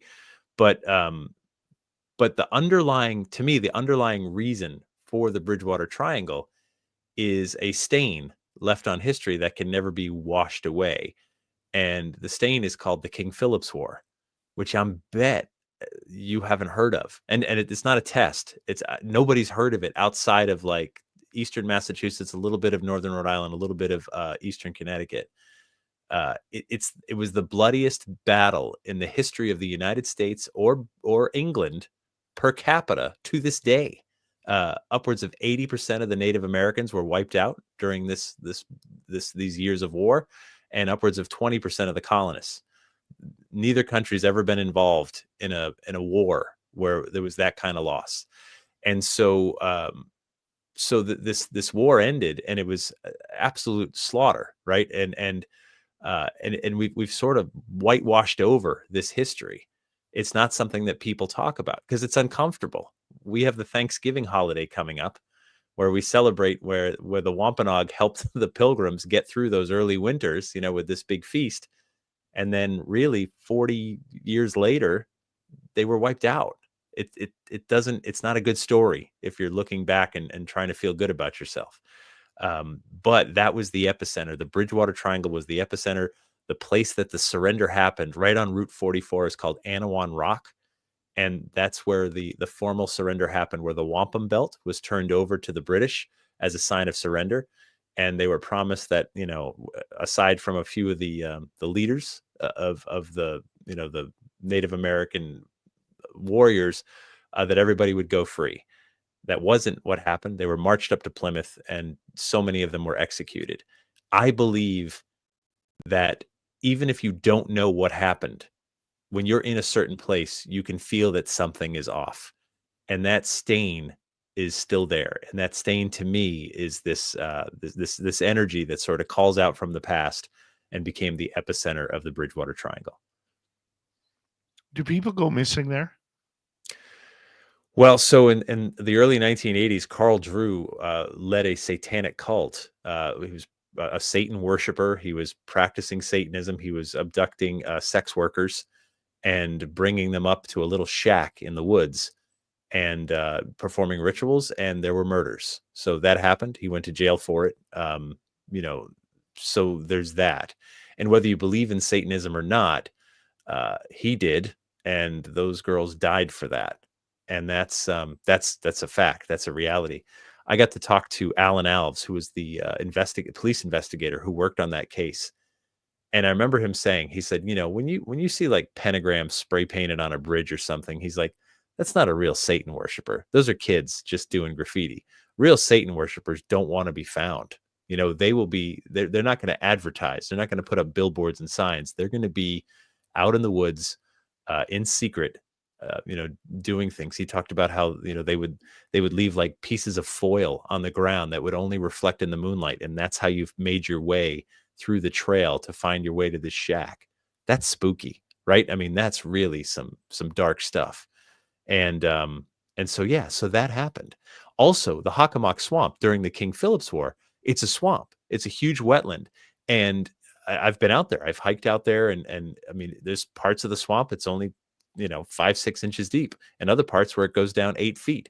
If you don't know what you're doing, you could sink pretty fast, and you could never be seen again. During the King Philip's War, the Wampanoag would try to draw in the colonists to fight in there because they knew the terrain. They were outmanned, outgunned, but they had a tactical advantage in the swamp. So I assure you, some people went missing in there, and were never seen again. All that stuff, right? You can't tell the story of a place without telling all of its history. And to me, that's the thing that happened. That's the stain that that kicked off this, this mysterious place. There's weird creatures that are around there. You mentioned puckwedgies earlier on. Mhm. People have seen like these Ewok type creatures running around as well. I mean, there's all sorts of different creatures that have been seen, whether it's Dogman, Sasquatch, gnomes. I mean, are they all concentrated in one area, or are they spread around the 200 square mile portion of this triangle? So it's spread for sure. And also, by the way, it's not, all of us agree. It's not like you can draw a line, and if you're on this side of it, you're in the triangle and it's bad. And if you're on that side, you're completely safe. You could easily double the size of it. You could go all the way up to Plymouth. You could go into Rhode Island. You could go into Connecticut. It's just, this seems to be the focus.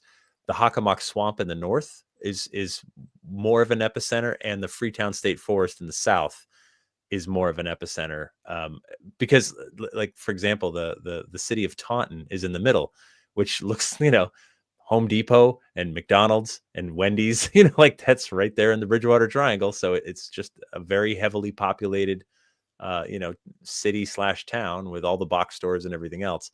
So yeah, that is going to have a lot less activity than some of the more remote areas. Also, Thunderbirds have been seen in this region too, and that's something that's another creature that shows up all over. The American Southwest has got its Thunderbirds. In Maine, it's called the Pomola, but a Thunderbird by every description, and Thunderbirds here in Eastern Massachusetts as well.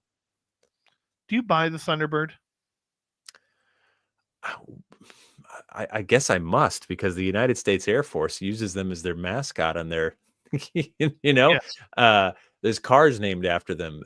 The idea is it's a half man, half bird, right? And half human, half animal are legends that go back thousands of years. Greek mythology, Roman mythology. I mean, that's the half man, half horse, half man, half bull, half woman, half fish, right? The mermaid. We've had those stories around for thousands of years, so I guess we shouldn't be surprised. And once in a while you see some big birds. Now I don't know. I don't know whether, if it's real, maybe it's a lot more mysterious than we think. I wouldn't imagine we're talking about something that's just elusive. And if you find the nest with these giant eggs, you got something. I think it could be a lot weirder than we think. My goodness. What's the strangest story you've heard out of there? Oh gosh. Giant serpents out there in the swamp is one thing people have talked about. But to me, the Carl Drew satanic stuff, to me, that's the most frightening, because whether you believe you really tapped into something or not, like some people were brutally murdered, ritually murdered out in those woods. And I've been in those woods. We went looking for the remains of his cabin that he had out there in the Freetown State Forest. And we had a tip from someone who had been there once, and we were close. And I'll tell you, it was remote. I mean, we were bushwhacking out in the forest, and it felt eerie. We didn't find what we thought conclusively was the remains of his cabin, but we were close. And I got to tell you, it is a really uncomfortable feeling when you're out there where something like that happened, and it, and you're looking for it. I mean, Nietzsche said, right? You gaze long into the abyss gazes back. And it's true. I was out there in the abyss, and you feel it for sure. Do you have any moving trees? The trees. I've never seen that, and I've been in a lot of woods over the years, I've heard those stories, but I also know if you stare long enough, they'll move around. I don't. Yeah, that one I don't put a lot of stock in particularly. But not to say that someone hasn't experienced it, just not me. You mentioned a lot of UFOs, and recently during this whole UFO flap out Mhm. east, there has been talk about UFOs and coming in and all, whether they're drones or something a little bit off-worldly. Do you think with the Bridgewater Triangle, there's something in the energy there that attracts UFOs and maybe landings in that area?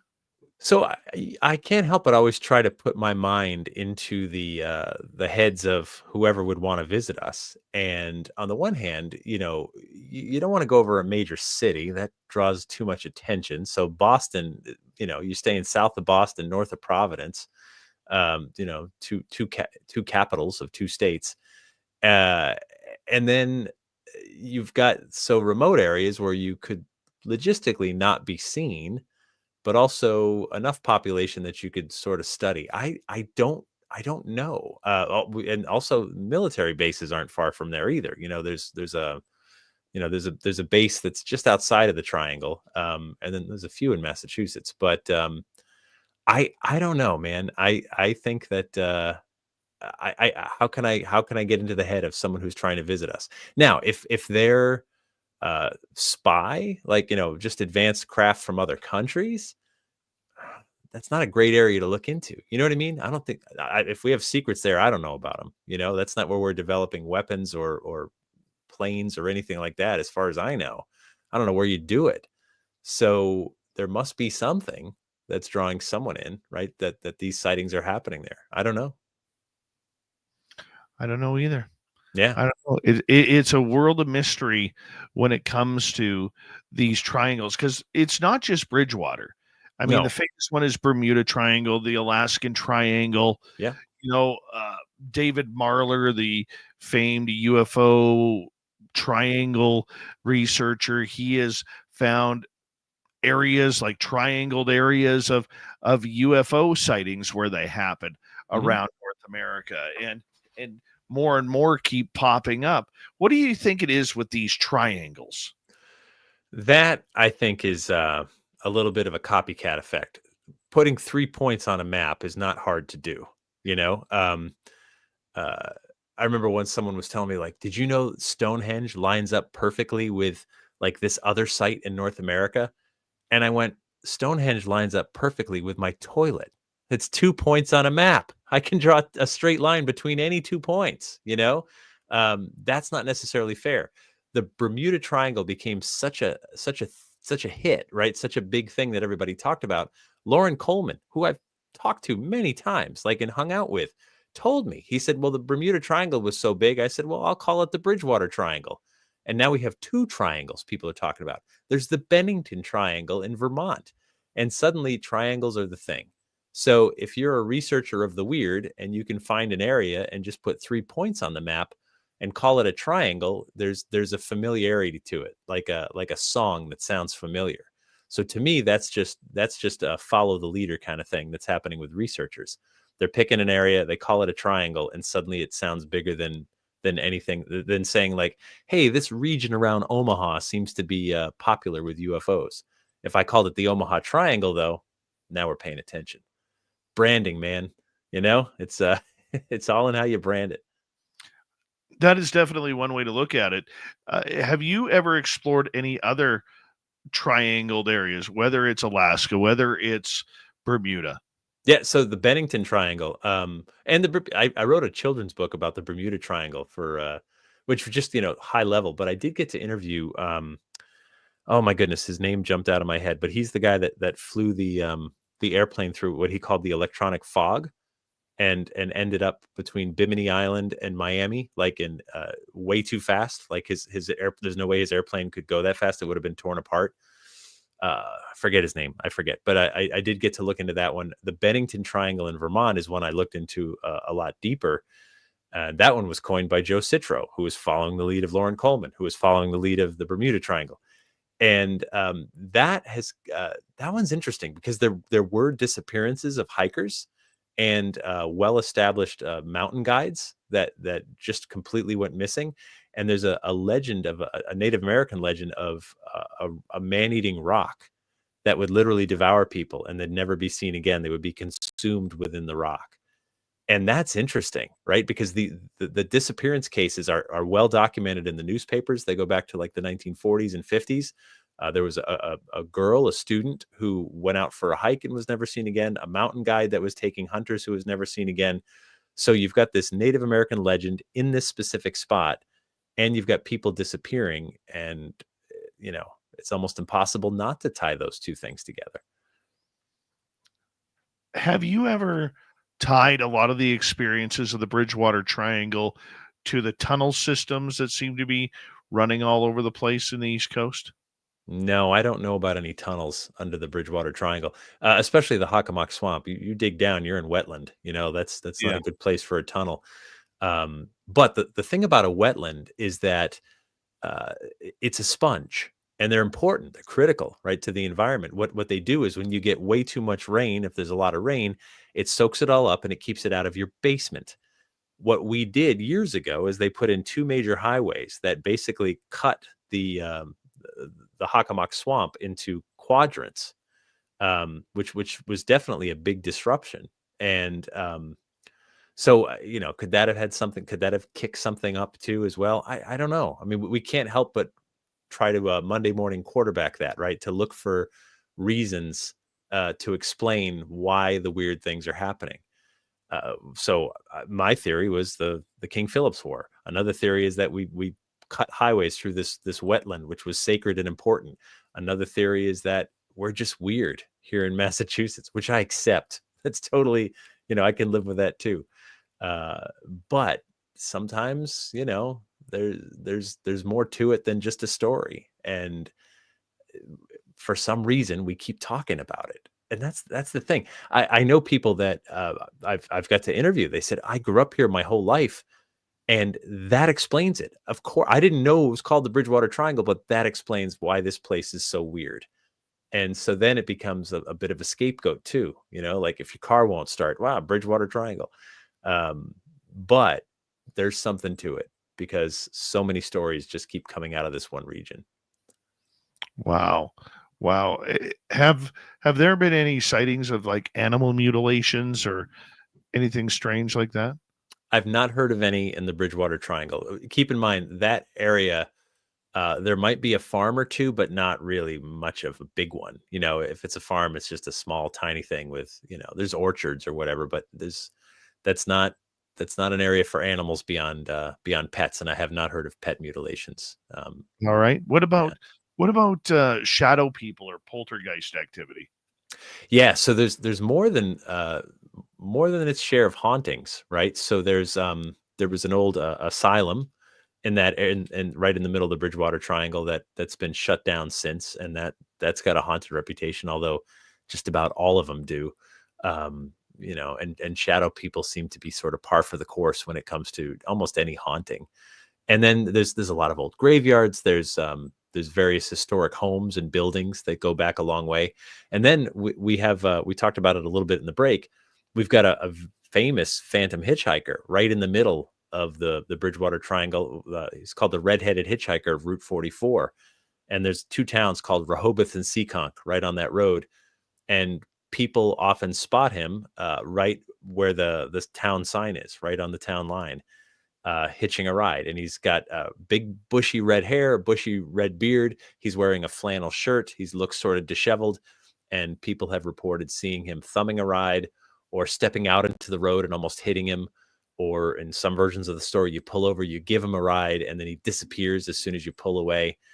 And it's a story that goes back at least 60, 70 years. And I have looked and looked. I have not found any signs of a murder there or a murdered hitchhiker or even someone who died. And yet the story persists. Jeff Belanger, his new book, The Fright Before Christmas, Surviving Krampus and Yuletide Monsters, out on his website, jeffbellinger.com. We'll be right back. You're listening to Spaced Out Radio with your host, Dave Scott.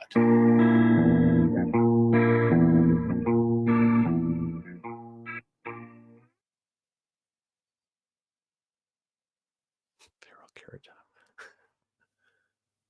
Damn, we ran out of time there, buddy. Yeah, well, good times. Thank you very much. Yeah, thank you. Thanks for having me. Always appreciate you coming on. Anytime you want to come on, you just say when, man. All right, sounds good. All right, Jeff. You have a good night. You too, buddy. Take care. All right, see ya. Night. Jeff Bellinger, everybody. I'll be right back.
All right. Hi, Robin.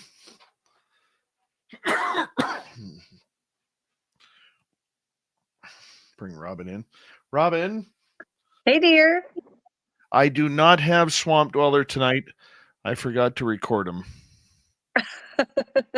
Okay. You tonight, okay? Okay.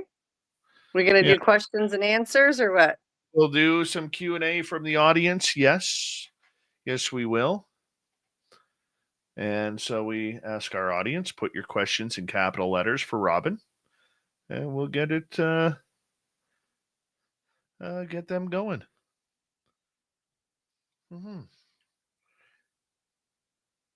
Android, how you doing?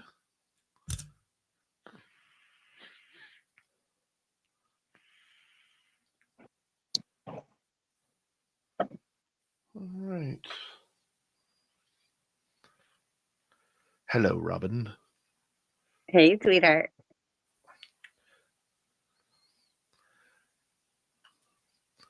So excited to have you here.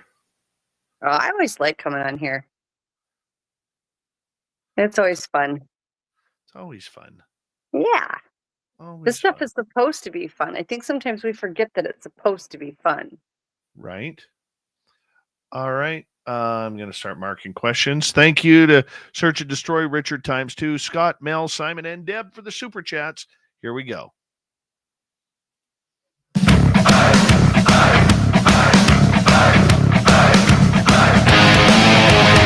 Here comes the third and final hour of Spaced Out Radio tonight. My name is Dave Scott. Always appreciate earning your listening ears wherever you are on this planet called Earth. Hello to everyone listening in on our terrestrial affiliates around North America, digitally on every major podcast network. Our website, spacedoutradio.com. We have a plethora of features for you. Rock out to Bumblefoot, read the news wire, check out our swag as well. Follow us on X at Spaced Out Radio, Instagram at Spaced Out Radio Show, and on Patreon in the Space Travelers Club. The Desert Clam has set the password for tonight in the SOR Space Travelers Club. Bacavoris. Bacavoris is your password. Use it wisely, Space Travelers, as the Clam sets the password each and every night right here on Spaced Out Radio. Now, normally we head to Swamp Dweller for a spooky story. But your host with the most made a mistake tonight. You see, I was caught up before the show and doing a bunch of stuff, getting prepped for Jeff Bellinger. And I forgot to record Swamp Dweller. So we're going to skip Swamp Dweller tonight. And we'll bring him back tomorrow because I know you all love him. So it's my bad. You could shake your fist at me saying, damn it, Dave, why'd you go and do that? But the good news is we get more time with Robin.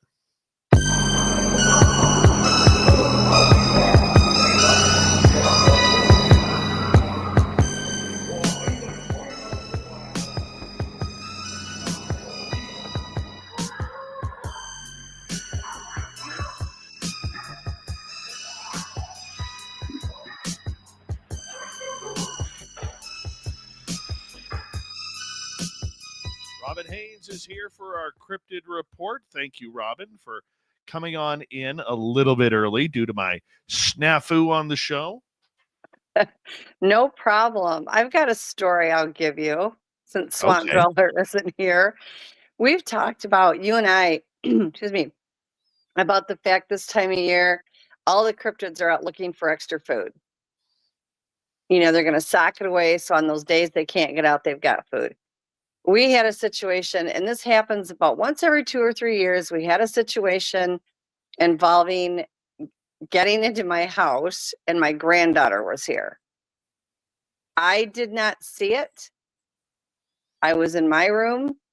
My granddaughter went into the kitchen, and she said she thought it was my ex-husband that had come in. She said all she saw was somebody tall and dark, and she does not care for him very much anymore.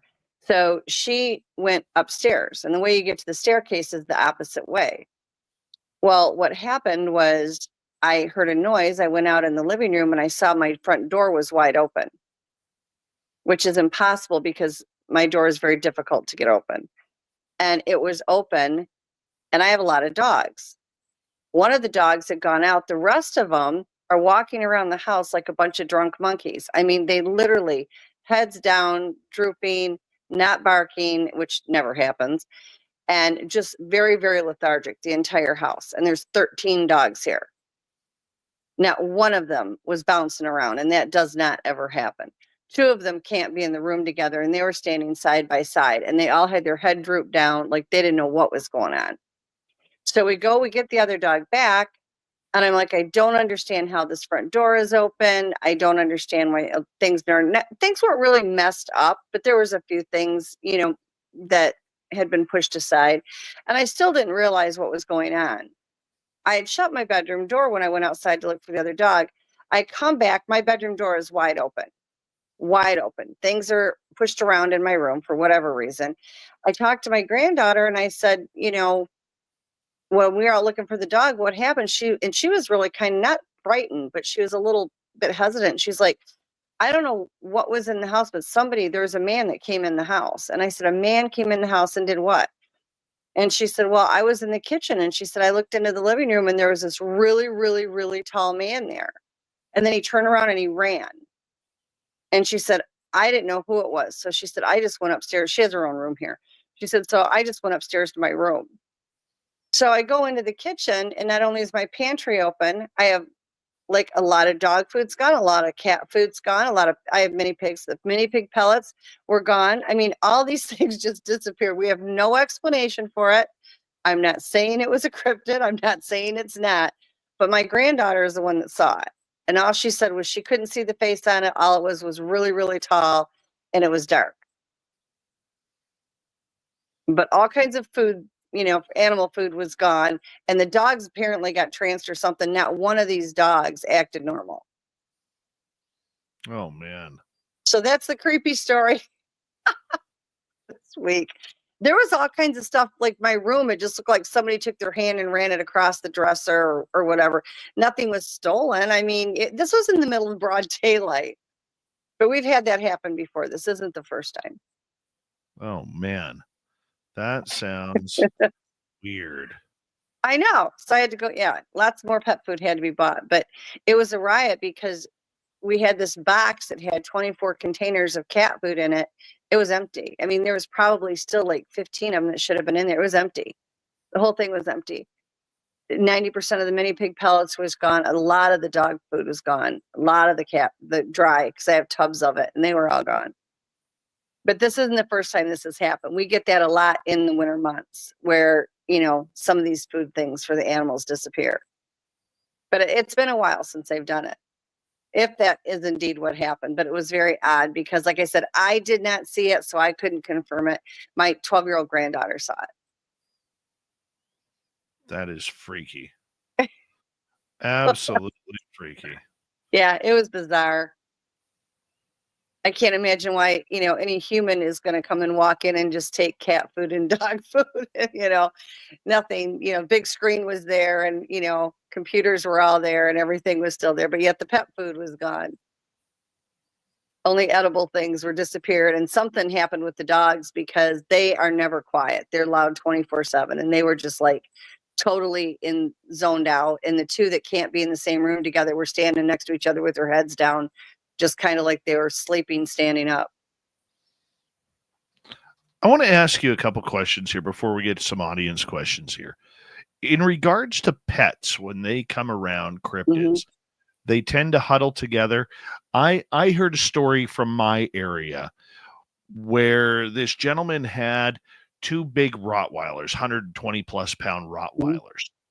And these dogs had come across bears. They had come across moose. They had come across mountain lions. Nothing scared these dogs.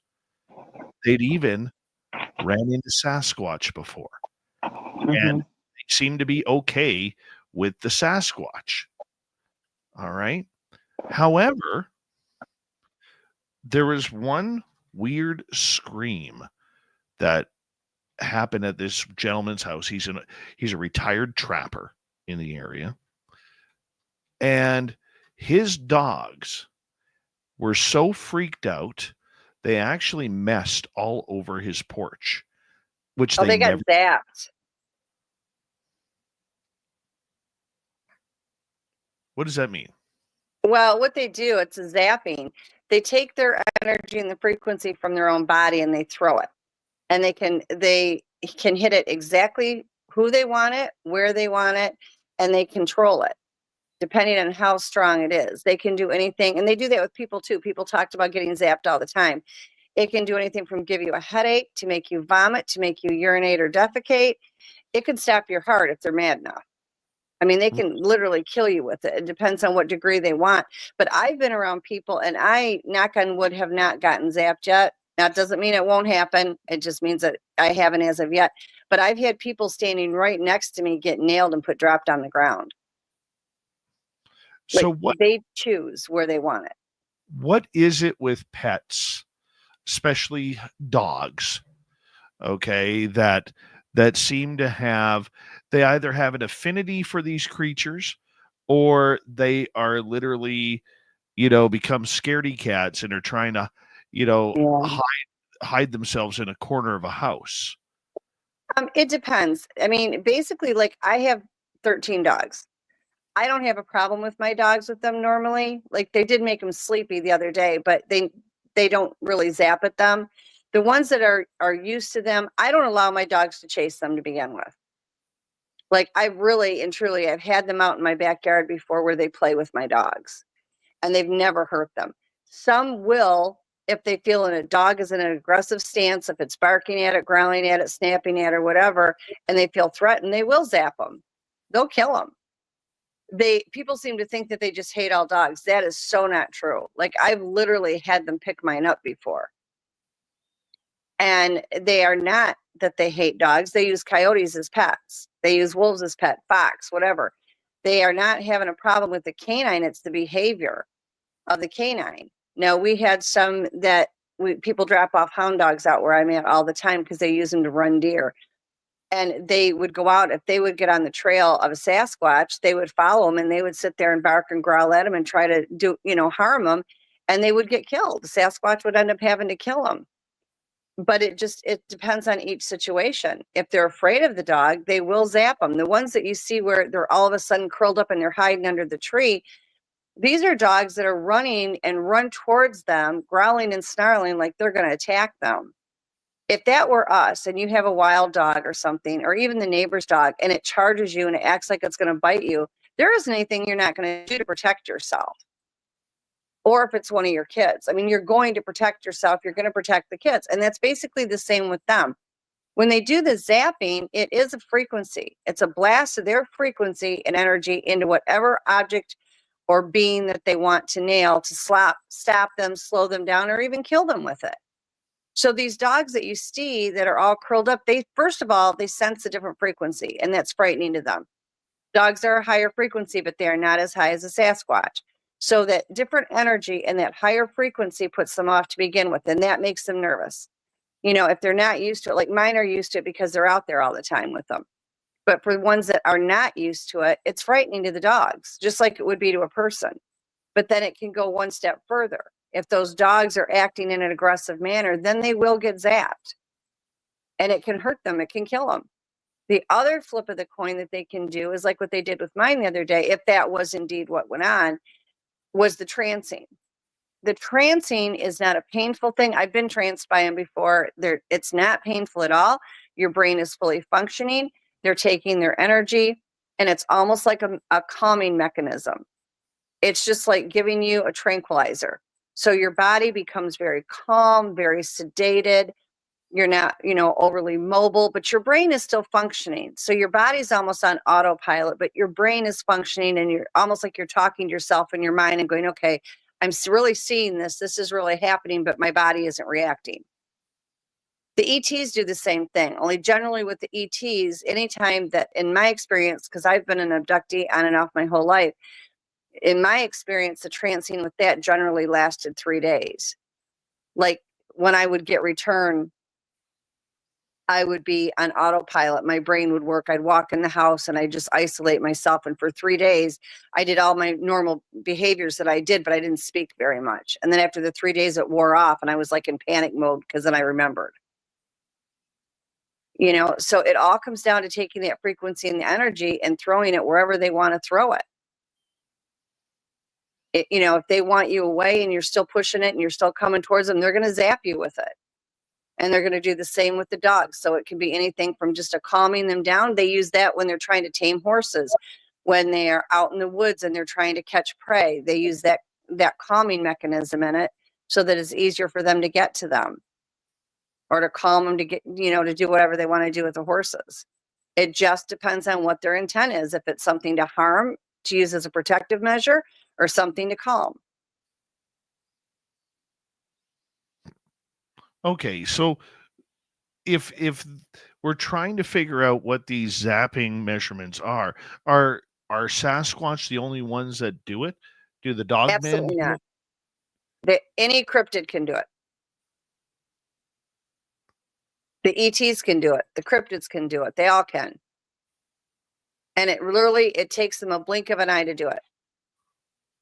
All they are doing, again, is they're taking that energy and frequency from their body, and they're basically directing it almost like an imaginary lightning bolt from their body directly to their target. The other thing they can do is they have like an energy shield. They already put forth the higher frequency. Like if you had the Geiger counters like you would have for radiation, and you get close enough to one, it'll tap on it and it'll spike on it. And that's just what their body chemistry is. They aren't doing it on purpose. That's what they are. So if you get close enough to them, you're going to feel that frequency and energy change every single time. But when they want to zap you, they're not only are you going to feel it around them? That's why it feels so heavy when you're up close. Like I've had them come right up to me and it feels like a weighted blanket, only it's just all energy. But they can take it and they can throw it from their body and they will have a target and it goes directly there. Like I said, I've had people stand right next to me and get dropped to the ground and I never felt a thing. And I'm not anything special. It was just that was not targeted at me. It was targeted at them. Oh, that's so scary. Yeah, it can be. Like I said, I've been fortunate. Doesn't mean I won't get zapped eventually. I have had them trance me. I had a male Sasquatch that came up to me and put his arm on mine, and he tranced me. And I can remember looking at, he had the most gorgeous eyes. I remember looking in his eyes and thinking, I cannot believe this is really happening, and talking to myself in my own mind, but yet my body never moved. And it was just the most calming feeling I'd ever had. But now when the ETs have done that with me, it was calming. I didn't feel anything other than I would like be talking to myself in my head going, why am I not reacting? Like what just happened? And I would be talking to myself in my own mind and my body would be unreactive. Where when the Sasquatch do the trancing, it's much calmer. And it doesn't last for as long. All right. One other topic I want to get to is we're going into wintertime now. Mm-hmm. And for a lot of people, they're not going to be going into the forests. The animals are on the move. They're hiding, they're huddling, they're getting ready for wintertime, whether it's bears getting ready to hibernate or the rabbits running around, which provide food for wolves and coyotes and other predatory animals. What are the Sasquatch doing at this time of year? They are pretty much wrapping up getting food sources. They'll stack dead deer in caves or wherever. They'll bury the fish in the snow. They'll bury them underground if they're stacking up fish. They're just getting prepared. Not that they won't hunt in the winter, because they absolutely will. But they try to store up enough fruits, plants, vegetables, whatever they can get. Moss. They use moss for several different purposes. They will store all that stuff up. So if the winter gets too severe, especially like where you're at, you guys get really hard winters. And that way, if they don't need to get out, if they can't get out, they're still covered. There's still food. Nobody's going to starve to death. So they're out right about now, and they're getting that extra food. They're getting that extra deer or the rabbits or whatever small game they can get. They're getting bark off the trees. They're getting moss. They're getting the plants that they use for medicinal purposes. All of these things they're getting ready so that while they can get in and out throughout the winter, if they cannot due to weather, they're still covered. Okay. So are they transient, or are like in their way that they're following the food source? Because a lot of deer come down from lower elevations and are trying to find their way to warmer elevations, so they start to head south. Do Sasquatch follow them, or do they continue on? Normally, the whole clan will not follow.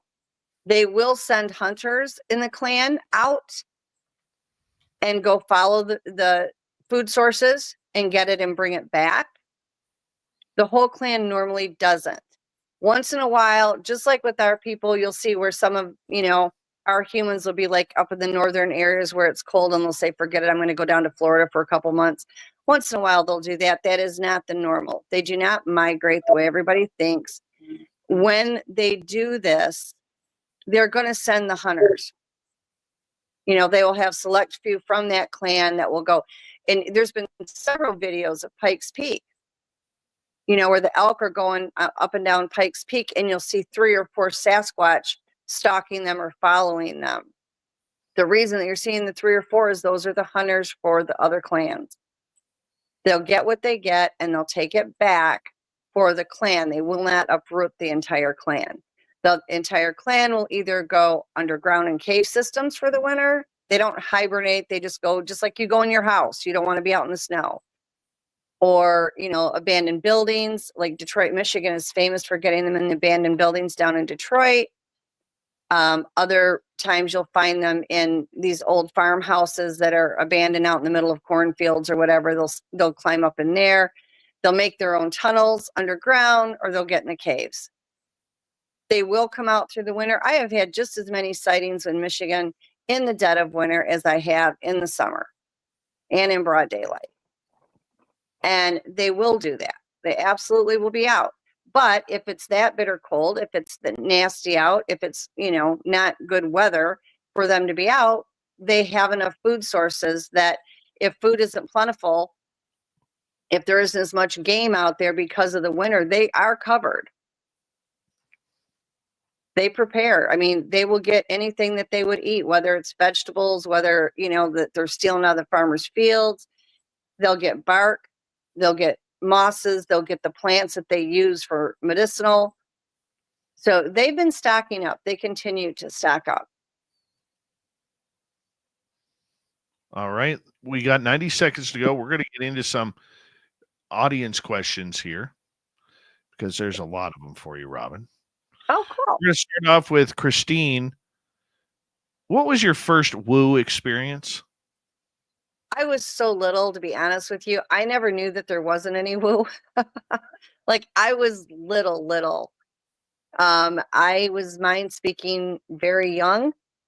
I did not know, by the time I was 4 and 5, I didn't know everybody didn't do it.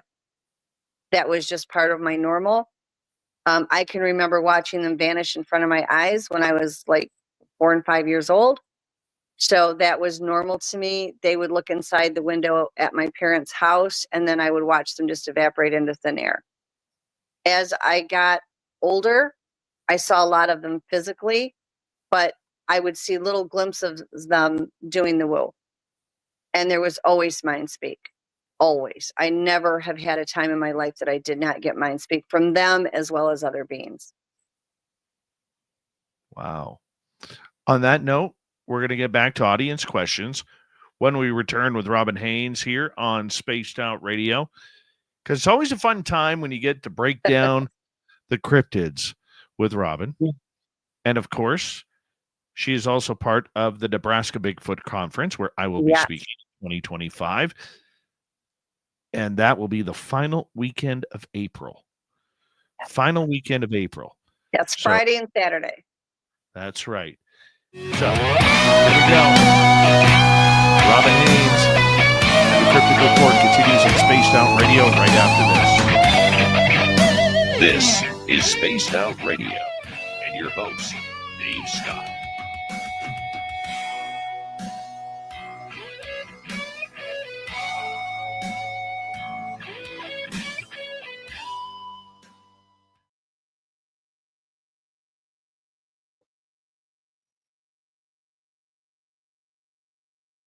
All right, we are clear. Yeah, they've been a little bit goofy lately. Like I'll leave my bedroom, I'll go back in my bedroom, and there's a bird feather next to my nightstand. Like I don't know what is going on. They go in streaks where they're pretty good about staying out of the house, and then all of a sudden, and they really aren't bad. Like I don't have a problem with it. Nobody's like damaging a lot of things. Worst case scenario is, something will get spilled if they've gotten in the pantry or something. So, I mean, I'm not having a problem with it. They don't hurt anybody, but it's just crazy because I'll go into my bedroom and here's like bird feathers sitting on the nightstand for no apparent reason, and then they're knocking on the outside of my window behind my head all night long after that. So it's like they want to make sure I know. I had one walk in front of my bedroom window about 2 weeks ago, just walked right in broad daylight, and he was not cloaked. He was, fully formed, and it was red, and it just walked right across my window. So they go up and down. I mean, they have their own lives, so it gets quiet at times, and then it picks back up again. Still so weird. Yes. I wish I knew exactly what happened the other day. But like I said, I was not the one that saw it. So can I swear that's what it was? I can't. I didn't see it. But my granddaughter saw something, and she's not a kid that makes up things at all. She's fully aware that there's Sasquatch and Dogmen around here. She's fully aware there's ETs around here because as long as she's come to Grandma's house, they've just always been around. So, it doesn't really make her go into a panic other than she didn't know what had come in the house. She couldn't fathom who it would be. And she just saw it run in real quick. She said it darted into the living room and then it took back off. And she said, I just thought, she thought it was my ex-husband had come by or something. And I was like, no, I messaged him at work and he said, no, I've been at work the whole time. So I knew it wasn't him. But then, like I said, the front door was left open. The one dog got out and she acted really dazed and confused. And then she was off running in the woods. And the rest of them were just like lethargic. They weren't even moving around. It was weird. Right.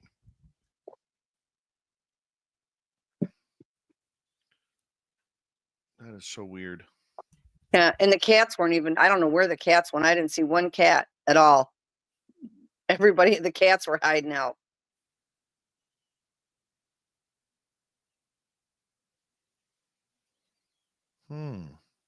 But my bedroom door was wide open and I never leave my bedroom door open. I have 2 Bengal cats and they don't get along with the other cats. And I have a very large bedroom and bathroom. So they hang out in my room all the time and I leave the door closed. I would have never left the door open. And it was as wide as it would open. That's how wide it was. And then things were brushed off my tables. You definitely got some aliens there. I've got all kinds of stuff. There's been a lot of UFO activity. I mean, people need to be aware that right now is a time that we have an excessive amount of alien activity and UFOs. They are not, I will tell everybody, they are not all bad ones. There's a lot of good ones that are here right now on this planet and coming above ground. So it's not all bad, but there is an excessive amount of UFO activity. My son-in-law in fact, tonight, he's like, Mom, have you been outside lately? It's like every night there's UFOs up there. And I'm like, I know. As long as they're behaving themselves, I'm fine with it. I've dealt enough with the nasty ones. The nice ones I can deal with. I have no problem with them. They're welcome anytime. It's the bad ones. But these seem to be more good. I haven't picked up a lot of problems with them. We got just over a minute here. It's definitely a crazy time for sure.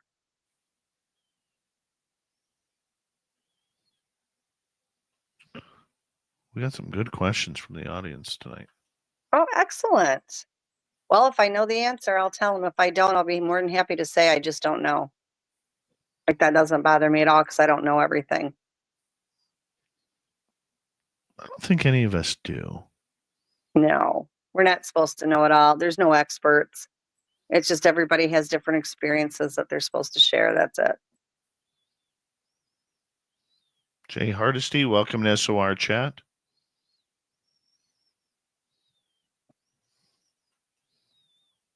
All right.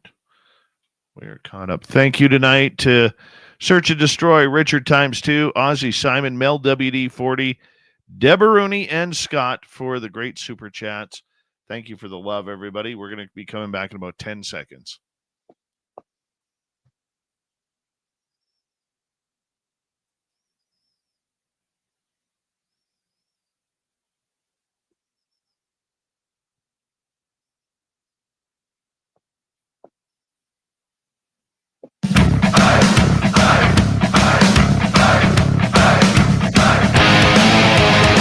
Here we go with the final half hour of Spaced Out Radio tonight. The Cryptid Report with Robin Haynes continues momentarily. My name is Dave Scott. We always do appreciate you tuning us on in wherever you are on this beautiful planet we call Earth.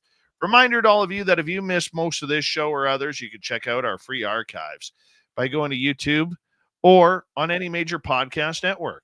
Our website, spacedoutradio.com, we have a plethora of features for you.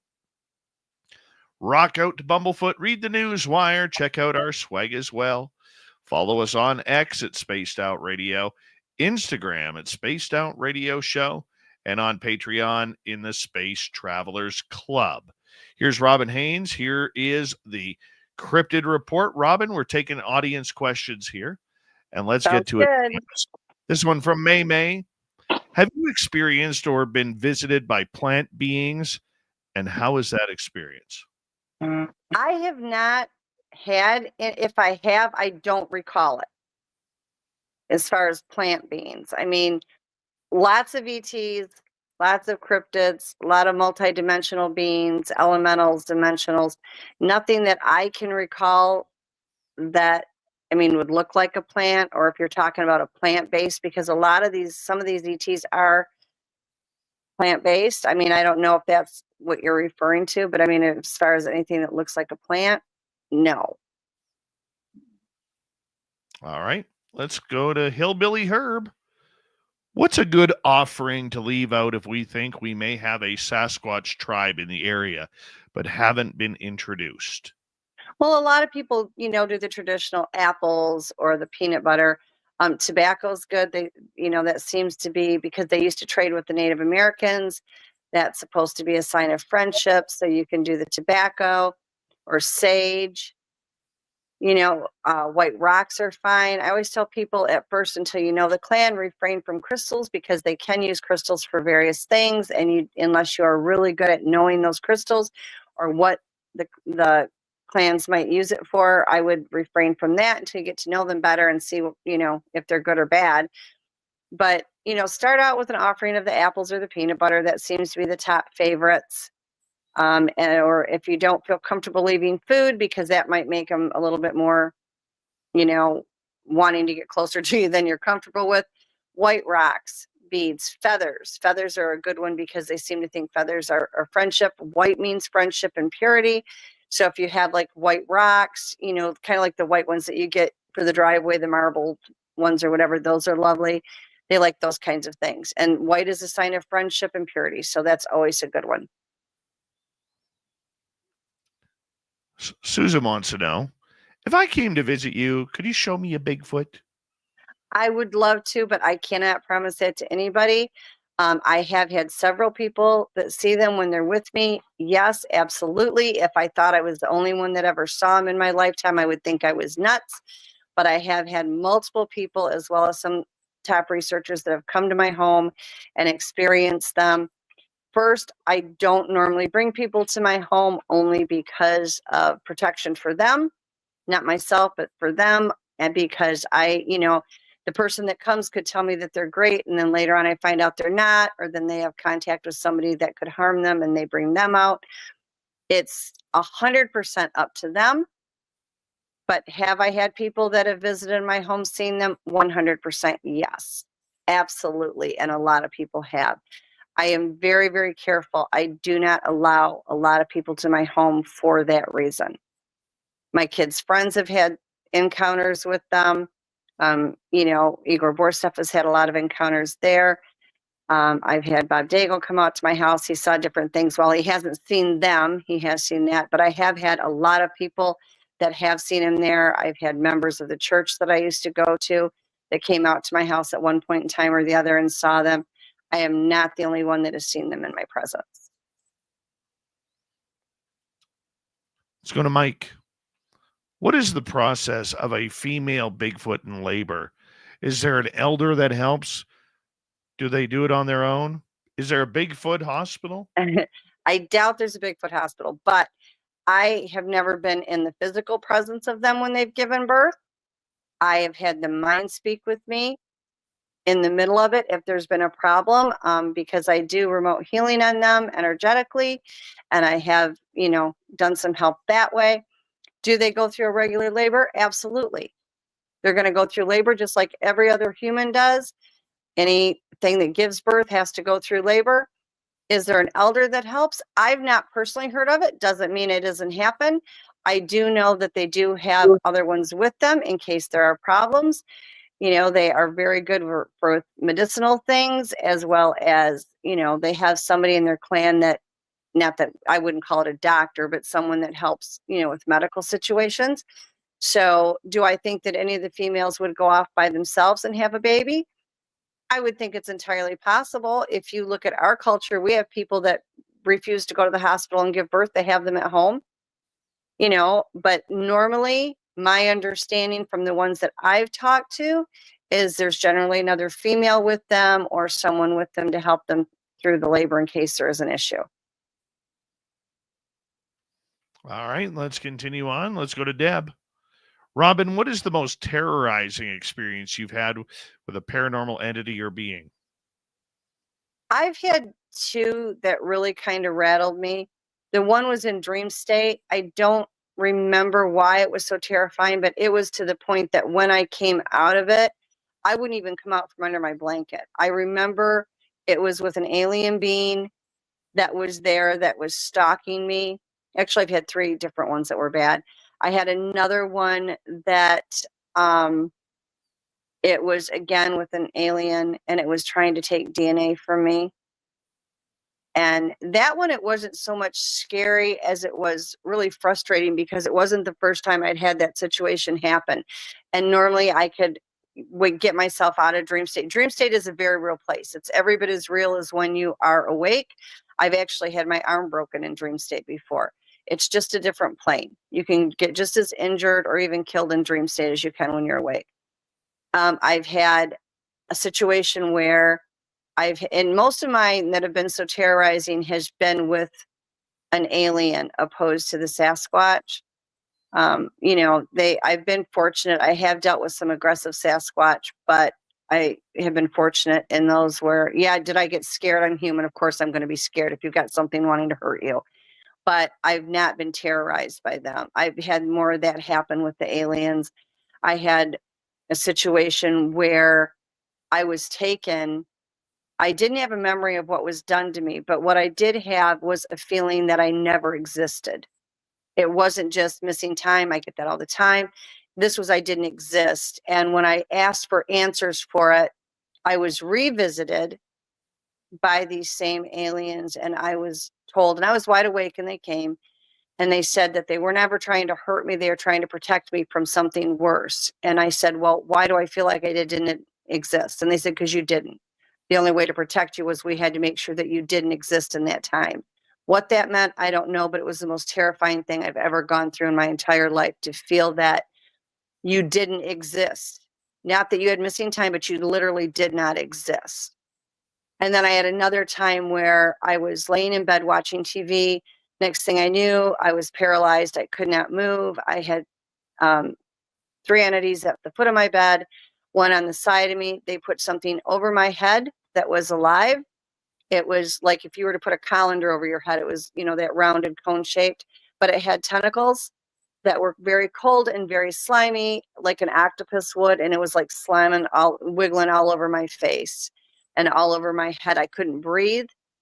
I do teach energy work. I teach people how to use energy and frequency to protect yourself, where you pretty much blast it, just like zapping does for the Sasquatch, from all parts of your body.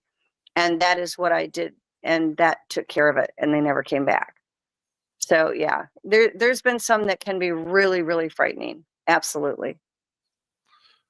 Jay Truthseeker wants to know, have you heard of Sasquatches and other cryptids phasing into invisibility and then taking food from supermarkets at night? I have never heard of anything about a supermarket at night, but I don't really know anybody that would own a supermarket. So, that's how I would find out that information. Have I watched them phased in and out? 100%. I had one that came 10 feet from me. We stood there, made eye contact for 10, 15 minutes, and then he simply cloaked in front of me. I've had other ones that when I was out walking in the woods, I could hear their footprints right next to me. And in Michigan, I even saw some in the snow. Walking here in South Carolina, I've had them when I was outside, it sounded like they were in the bushes following me. And I've literally seen them go from either being cloaked to phase into being, fully formed and in flesh and blood. And I've also had them where they were in flesh and blood and then cloaked in front of my eyes. So yes, I have that. And I've had people with me that have witnessed that at the same time. Paramarv wants to know, did you file a police report for your so-called... No, nobody would ever believe me. They would want me institutionalized. So no, like I said, what happened the other day, I cannot conclusively prove it because I was not the one that saw it. I was just the one that was there for the cleanup. But no, I have never had it as a home invasion. I have come home before at times and come in and found my pantry had been raided. There were food products knocked down on the floor, where flour or cooking oil had ended up on the ground. You could see marks, from giant footprints. I have had that, or mud footprints through my kitchen. And yet, if it were a home invasion, nothing like electronics, TVs, anything like that, jewelry, nothing was taken.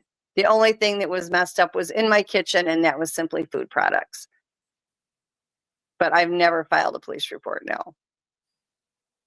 All right, let's move on to another one. Mike wants to know, Robin, can Bigfoot survive in South America? Absolutely. They survive everywhere on this planet, as well as people have seen them. And, with the aliens at times, there are multiple reports. I've seen it myself of them getting on ships. There's really not any place they cannot survive. They are very adaptable. They do use portals. So if it's a problem where they get too uncomfortable anywhere, they just leave. Let's go to another one. May again. Have you ever experienced shrimp-type beings? No, I have the mantis. I have seen several of them that look like the praying mantises, but the shrimp-type beings, no. There are literally hundreds of thousands of different races of aliens. Vanessa would like to know, have you noticed the scent that is often mentioned in Bigfoot stories? If so, is it different depending on the weather? In North Carolina or South Carolina humidity, for instance? Well, you have two different ways that you're going to smell them. One is just bad hygiene.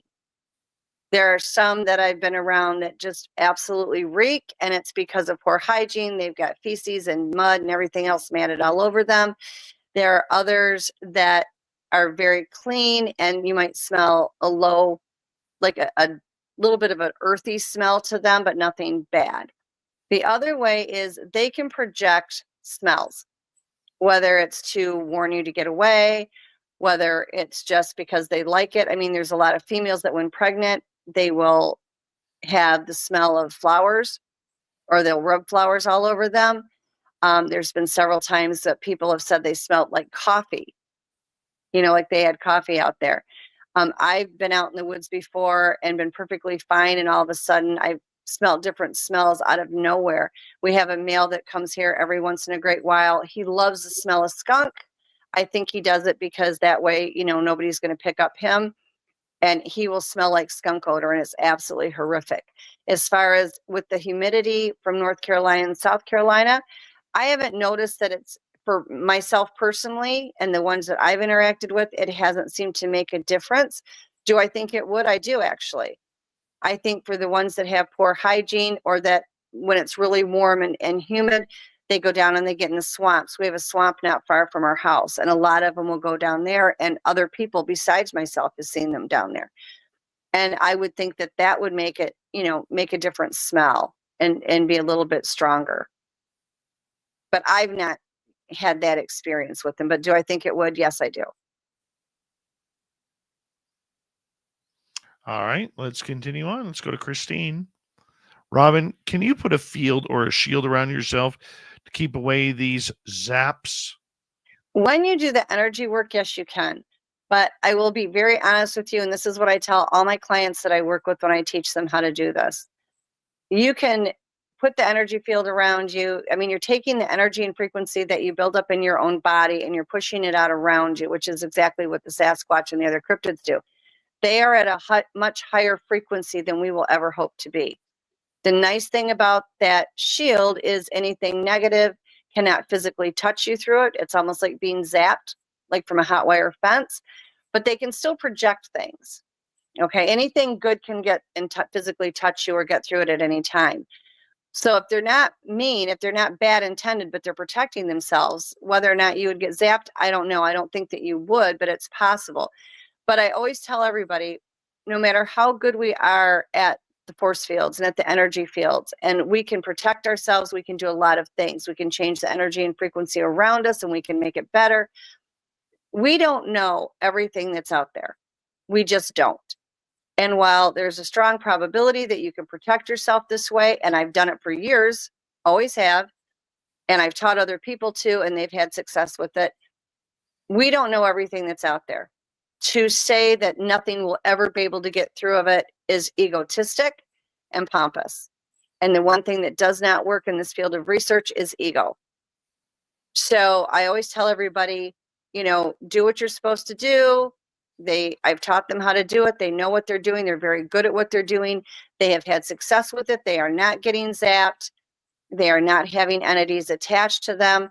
But even for myself, I tell myself the same thing. Never say never, because we are not the biggest and baddest things out there in the universe. And I always feel like no matter how good we are at our craft, no matter how good we are at doing these things, there can always be something out there that's better than us. I like that answer. That answer. Let's go to Paramarv. We talk about UFO disclosure all the time. What about Bigfoot disclosure? Any ideas why the government would want to suppress the truth about the forest people, Robin? Yes. At some point they're going to have to do soft disclosures. And I will say this, as far as the aliens go, soft disclosure is on the way, and it's going to be a very interesting year. But when it comes to the Sasquatch, there's a lot of reasons. First off, there is the genetics on them, which throw people a lot. They are a human hybrid. I've had some of the Sasquatch tell me that part of them is star people. So that's another big thing. The government has made agreement with certain races of aliens that they would never disclose they existed and exchange for technology. And so they can't bring out that part of it. Although now I will say this, there is disclosure coming. There are certain things that are in the works that will bring people more in touch with the aliens. It's just going to be amazing. Very excited about. But when it comes to the Sasquatch, the honest truth is they really can't protect us 100% from them. Okay? When you go out, for instance, the state parks, the revenue from the state parks is enormous. Okay? Our country uses it to survive. And that's a whole another can of worms, but they do use it. And the Sasquatch are the least of the problems that are out in these state parks, but they are out there. And not all of them are good. Same thing with the dogmen and the other cryptids. And while there are other things out there that are more of a problem, the Sasquatch can be a problem as well as the dogmen and the other cryptids. And at times they are the reason for disappearances. I would never tell you guys that they're all good, because they're not all good, but they're also not all bad. They're more good than bad. So they can't protect us from them. So now you tell the public that they're out there. Sorry, guys, I can't protect you 100%, but please go spend all your money and go to our state parks. That's not going to work. It's not conducive. They're going to lose too much revenue over it. And that has a lot to do with it. There's a lot of other reasons as well, but those are just a few of them. There's too many things that the government has created as far as cryptids that they should never bother to do to begin with. And they would have to release that information as well, which they're not going to do. And then you have the fact that they have underground bunkers where they have captured and held Sasquatch for years in underground bunkers to do experiments on them. These are a human hybrid. It's not exactly legal to be holding humans hostages. So there really is a number of reasons, and the ones that I gave you are only a few. But that's kind of, some that are right off the top of my head that I would come with. We got a minute to go. Let's get one more question in. Tim wants to know, do big feets hibernate? 100% no. They do not hibernate. They do not migrate. Will they go and stay in the cave systems and where they're living at a little bit more during the cold weather, the bad weather? Yeah, absolutely. When it's, below zero outside, you tend to stay more in your house. You're not outside running around and playing basketball outside and going for long walks because it's cold out. So weather related is how much they stay in the homes that they have, the cave systems, the tunnels, the abandoned buildings. But they 100% do not hibernate. But that's a great question. I'm glad you asked it because a lot of people think that. I love it. Robin, tell everybody where they can find you. You can find me on Facebook under Robin Haynes, Haynes, no middle initial, or you can find me on my website at www.paranormal-empowerment.com. And I always answer everybody. So if you send me something, I'll answer. That's why we love you around here, Robin. Thank you very much for coming on in. And the best part about it, we get to do it in 1 week's time. I know. I love it. You guys, you have the best audience anywhere. Like, I love it. You guys are awesome. Thank you. Robin Haynes, everybody, as we say hello. Mr. Ron Bumblefoot Ball rocking in the background with little brother is watching. Bumblefoot is the official music of Space Down Radio. Rocking us in and out of every single show. Get your horns up for the guitar god himself. Special thanks to everybody listening in at work, at home, in your cars, wherever you may be. Thank you to everyone in our chat rooms tonight. YouTube, Twitch, Elga, Facebook, Spreaker, LinkedIn, Space Travelers Club, and on X. Hashtag spacedoutradio. I know you're out there somewhere. Remember, this show is copyright by Space Down Radio and SWR Media Ventures Limited. Thank you so much for choosing to share your evening with us. Because together, my friend, make a mistake. We're watching. we own the night. Mr. Bumblefoot, we need a favor. We need you to take us home.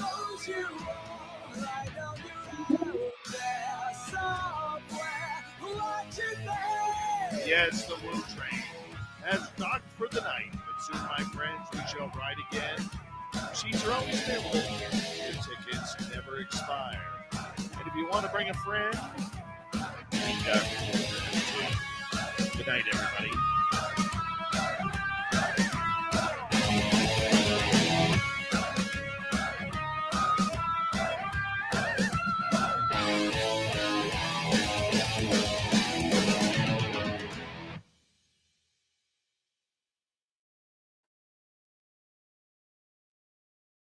Boom, we're out. One sec, Robin. Sweetheart. I really love you, dear. Oh, I love you too. You guys are awesome. And I will talk to you next week. All right. Take care, my friend. You too. Bye-bye. Bye. Robin Haynes, everybody. Robin Haynes. Robin Haynes.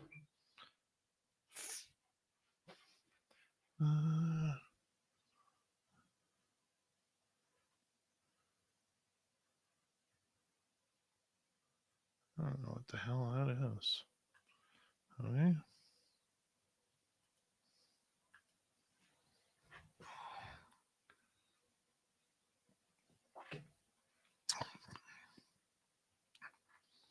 Give me a second here.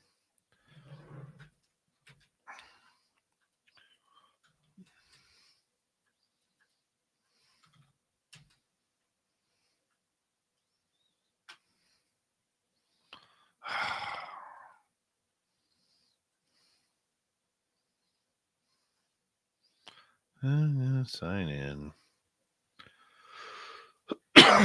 Just bear with me.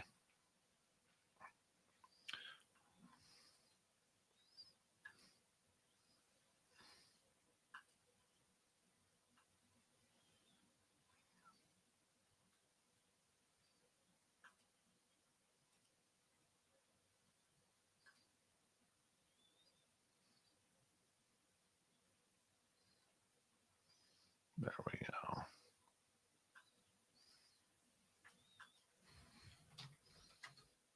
That was a fun show. Fun show. Good old fun show.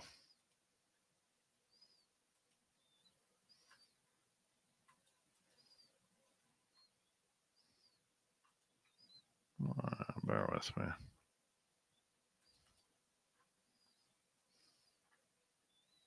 Oh, come on.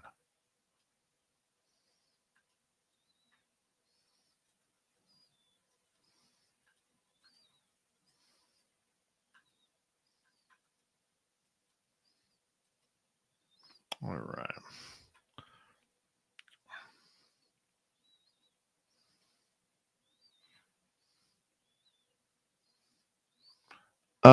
Marie, you're signing autographs to the left of the studio tonight. To the left of the studio.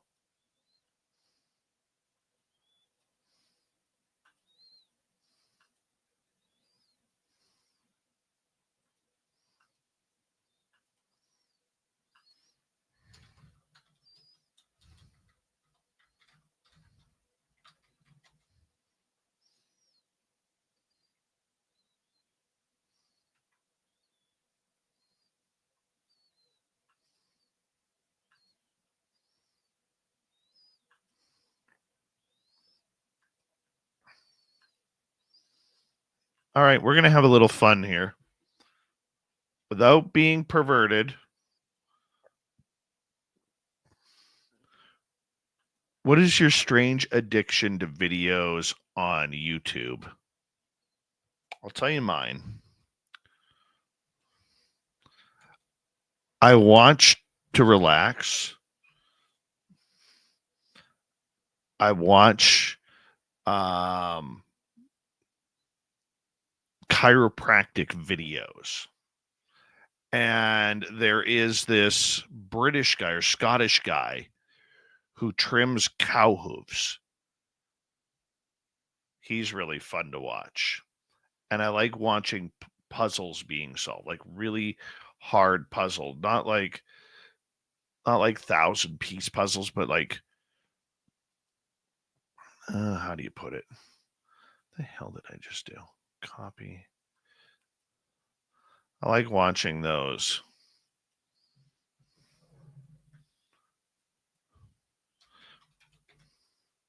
I don't like watching cooking videos. Oob to Joe's Maine, you've got aliens. Let's see. Yeah, bad Christine. Get your mind out of the gutter. Joe likes Rottweiler puppies, dash cam videos. Yeah, the Hoof GP, Delia Whoopoo. He's awesome.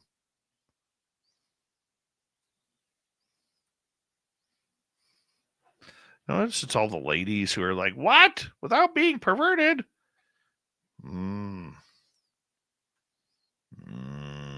That's my Marge Simpson growl at you ladies. Let's see here.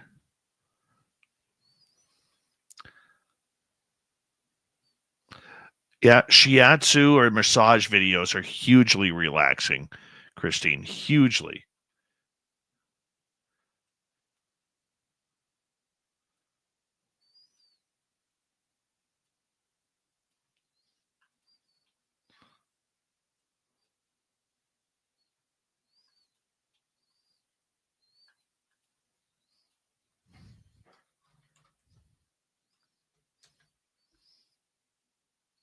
Lawn care. Oh, that's good. Ballet. Nice. Paramarv's dash cam videos. Video game, retro video game channels for Algaray. Hey, Lex Diaz, the primetime agent. I'll check him out.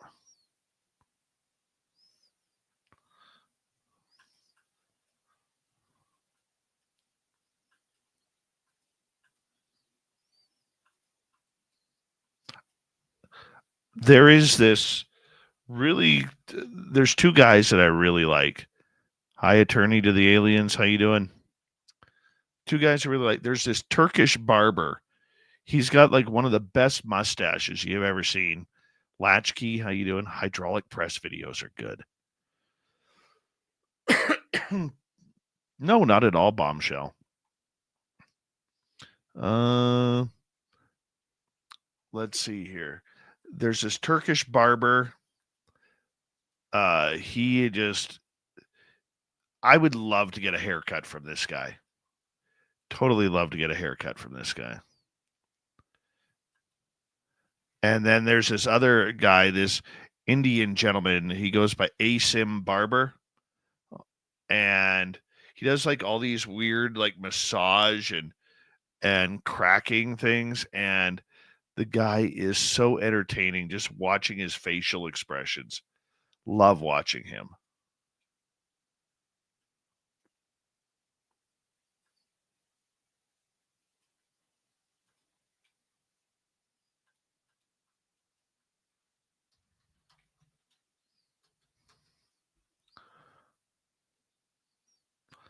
Preston Dennett videos.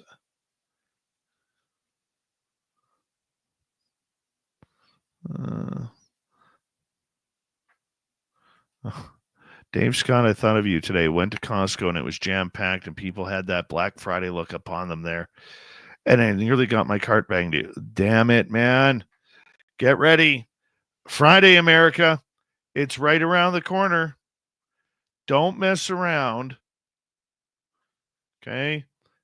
All of you people out there right now listening to this, and those who will listen to it in the future, you should literally already have your outfit picked out, ready to go. What weaponry you're going to take to Walmart, Target, Best Buy, Costco, whatever it may be, Circuit City.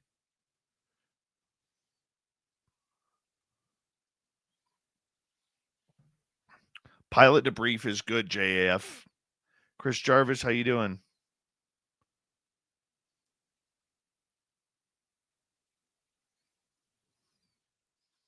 Thank you, Cake in a Cup.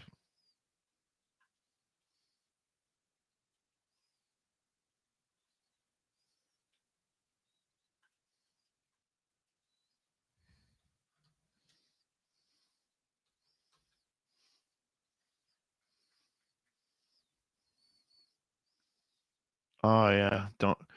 Careful, Grandizer. If you dive too hard, you'll hit the cement floor like he did.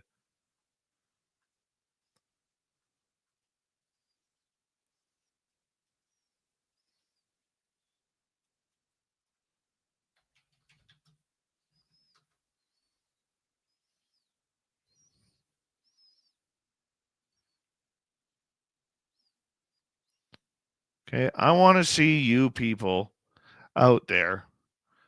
I want you coming back into the chat room with good stories, okay? All right. I want to hear your stories about, pushing kids out of the way to get that toy. Or tearing the wig off a lady because she had the television that you wanted.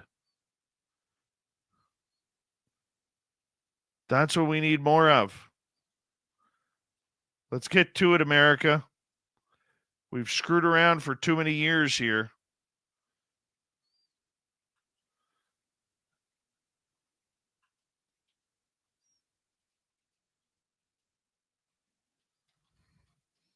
Okay. If we're going to make America great again, it starts out with brawling and beating the shit out of each other on Black Friday. Otherwise, everything else is just useless.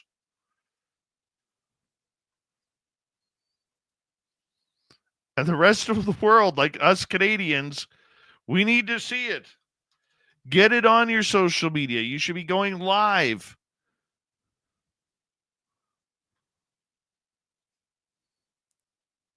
Okay?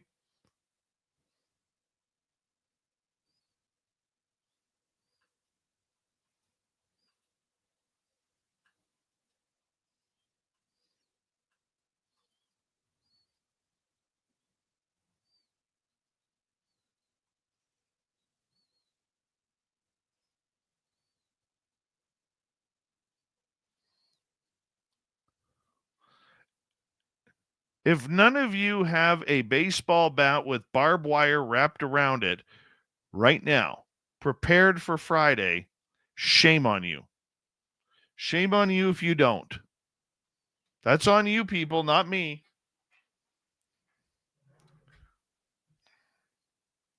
Cowie, how you doing? See, Algaray, that's the spirit. Why do you think I've been training so hard? That's the spirit. That's why you do it right there.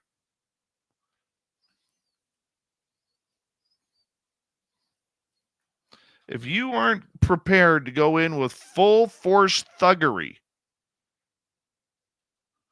on Friday,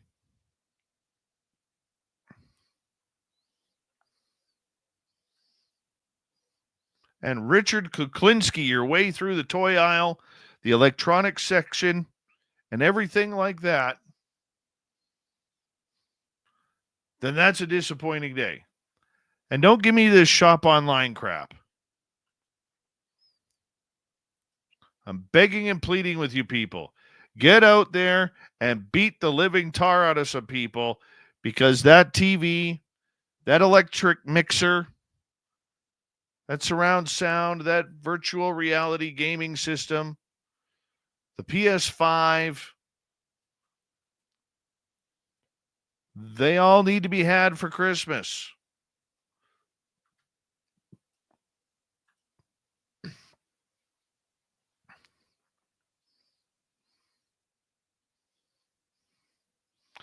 See, Joe, that is the exact wrong attitude to have. As far as Black Friday goes, a couple of years ago, American cities were on fire with riots and stupid shit. We kind of got over arguing about TVs and Cabbage Patch Kids. No, we have to bring it back. This is tradition. This is tradition. All right? We've broken tradition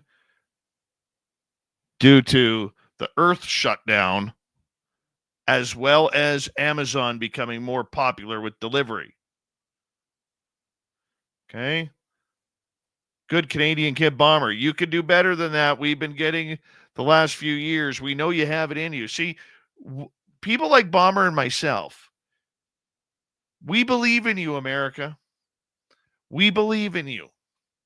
We believe in our hearts and minds that you can deliver, that you can get back to what you're supposed to be doing and giving each other hugs and kisses on Thanksgiving, sitting down to share a meal, and then next day beating the living fuck out of each other. All right? We got to get back to that. That's the America the world knows and loves. I don't like to swear on this show. I don't like doing that, you know? But sometimes you need an eye opener, and I'm willing to do that. I'm willing to give you that eye opener.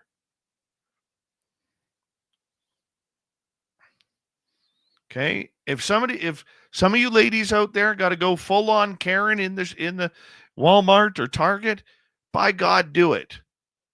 Do it. No, we actually ship Canadians down so we can participate in brawls. Why? Because they don't let us brawl in hockey anymore. Those days are over.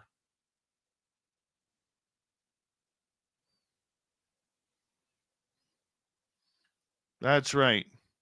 Christine, you're tired now, but in 2 days, it's nothing a couple of shots of Fireball can't get you fired up for. Bomber, it's what you're best at. We know you can do it. Make America Black Friday great again. That's right. And in the meantime, you can tariff the hell out of us until Trudeau steps down.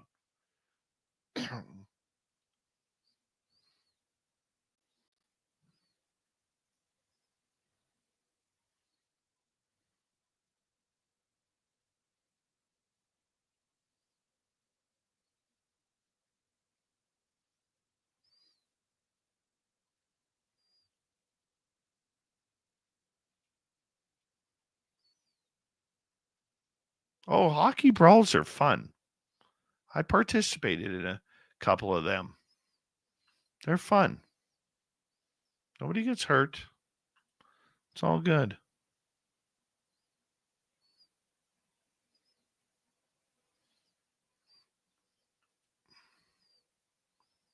We can do it, America. We can do it. So much faith. So much faith.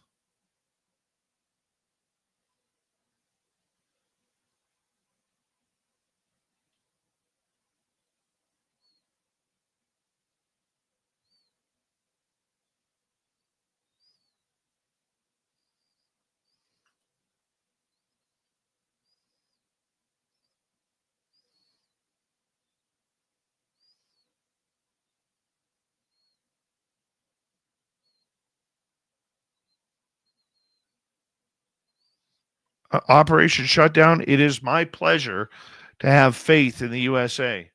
I love America. I do. I would move there in a heartbeat if I could. Not that because I don't like Canada, but because there are places that I would love to live. Detoxing life. We are trying. We are trying. Trust me. We will get rid of the prick. We will. No, Chris Jarvis, I was not. But I could tell you this. I've been disappointed for a number of years about Black Friday. I get excited every year. The last 4 years, I have been disappointed.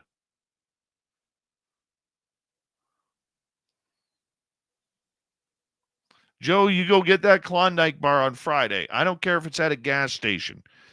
You brawl the shit out of that gas station.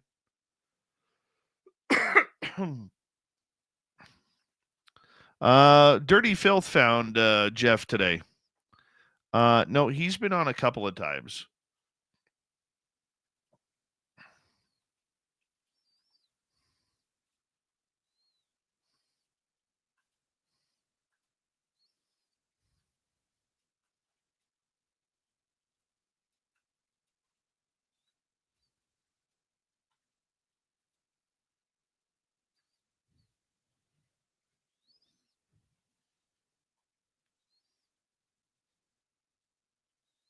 That's right. You just say Dave Scott from Canada made us do it.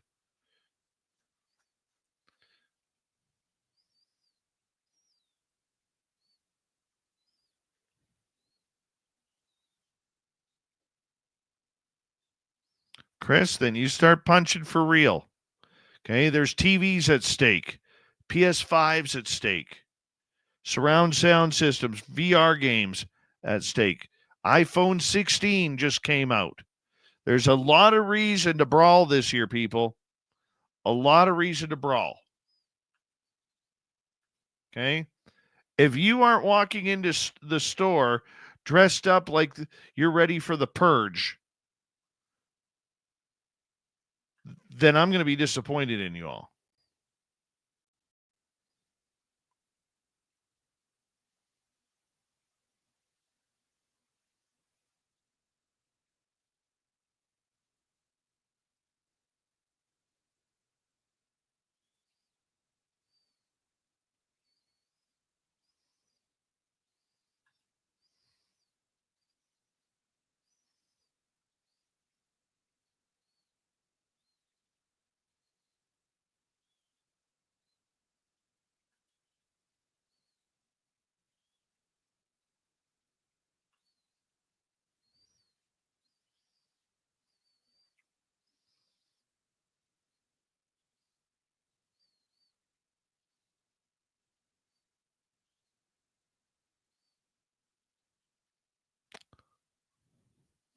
Yeah, I haven't talked to Zelia in a long time.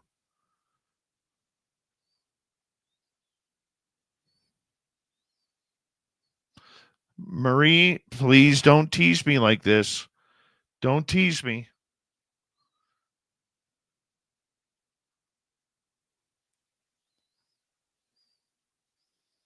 Don't tease me.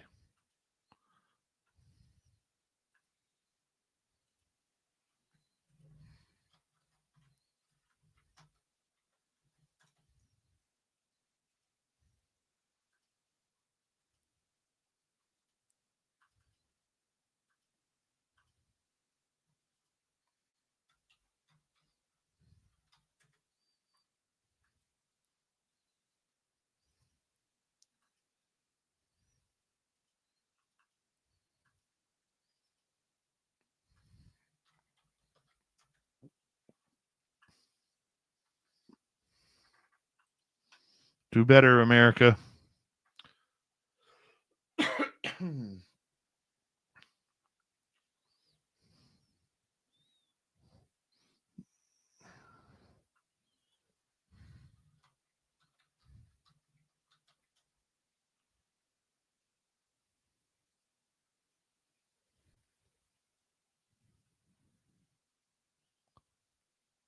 Oh, yeah, I remember her.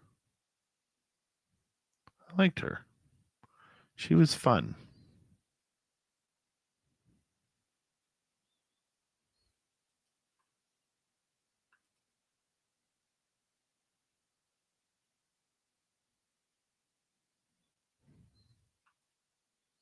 Who's on the show tomorrow? Oh, it's Preston and Dolly night tomorrow. It's Preston and Dolly night. How fun is that? Preston and Dolly night.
Oh, give me 2 seconds here.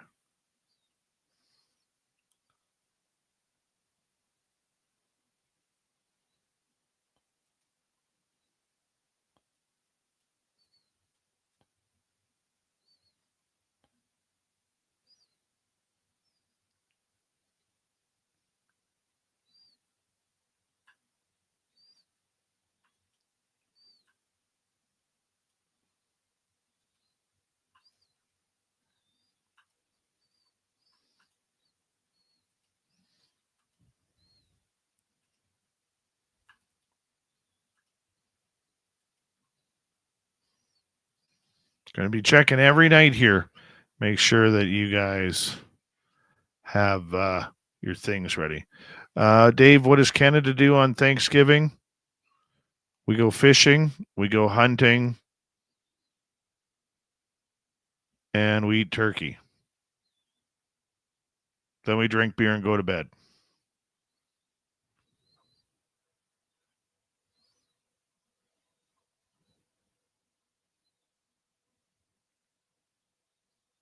Marie Palmer, it's good to have you back. I know you're always in and out, but man, for a while there, you were gone for a long time. Moody Mongol, how are you? I know.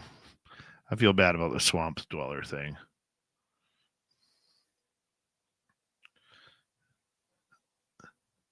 Yeah, I always have Geraldine on the first Tuesday of every month. First Tuesday of every month.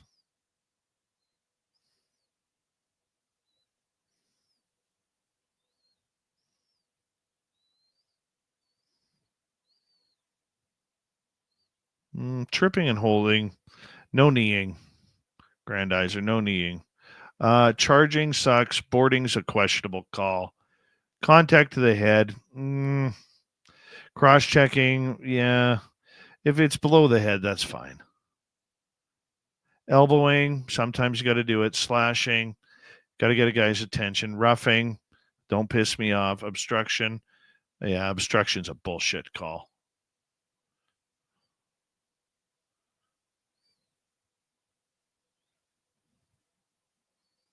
Anne is my name. Real name. Then why are you here under Marie?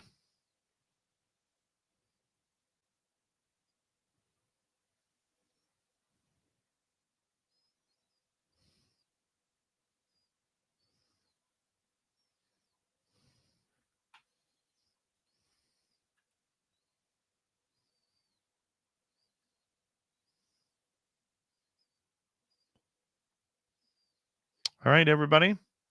We'll see you tomorrow night for our good friends. Our good friends. Preston and Dolly. More UFO talk.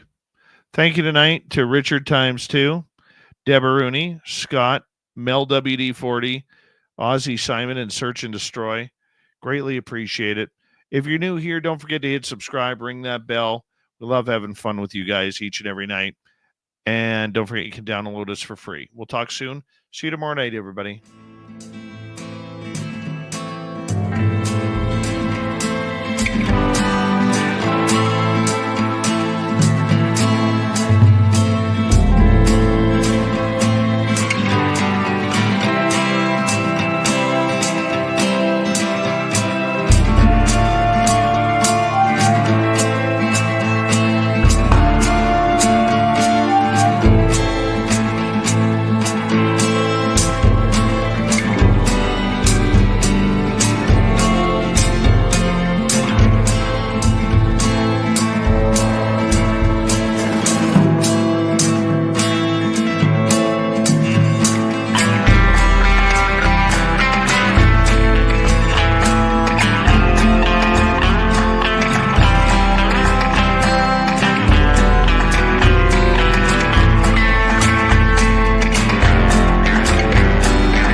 Stay healthy, my friend. You too.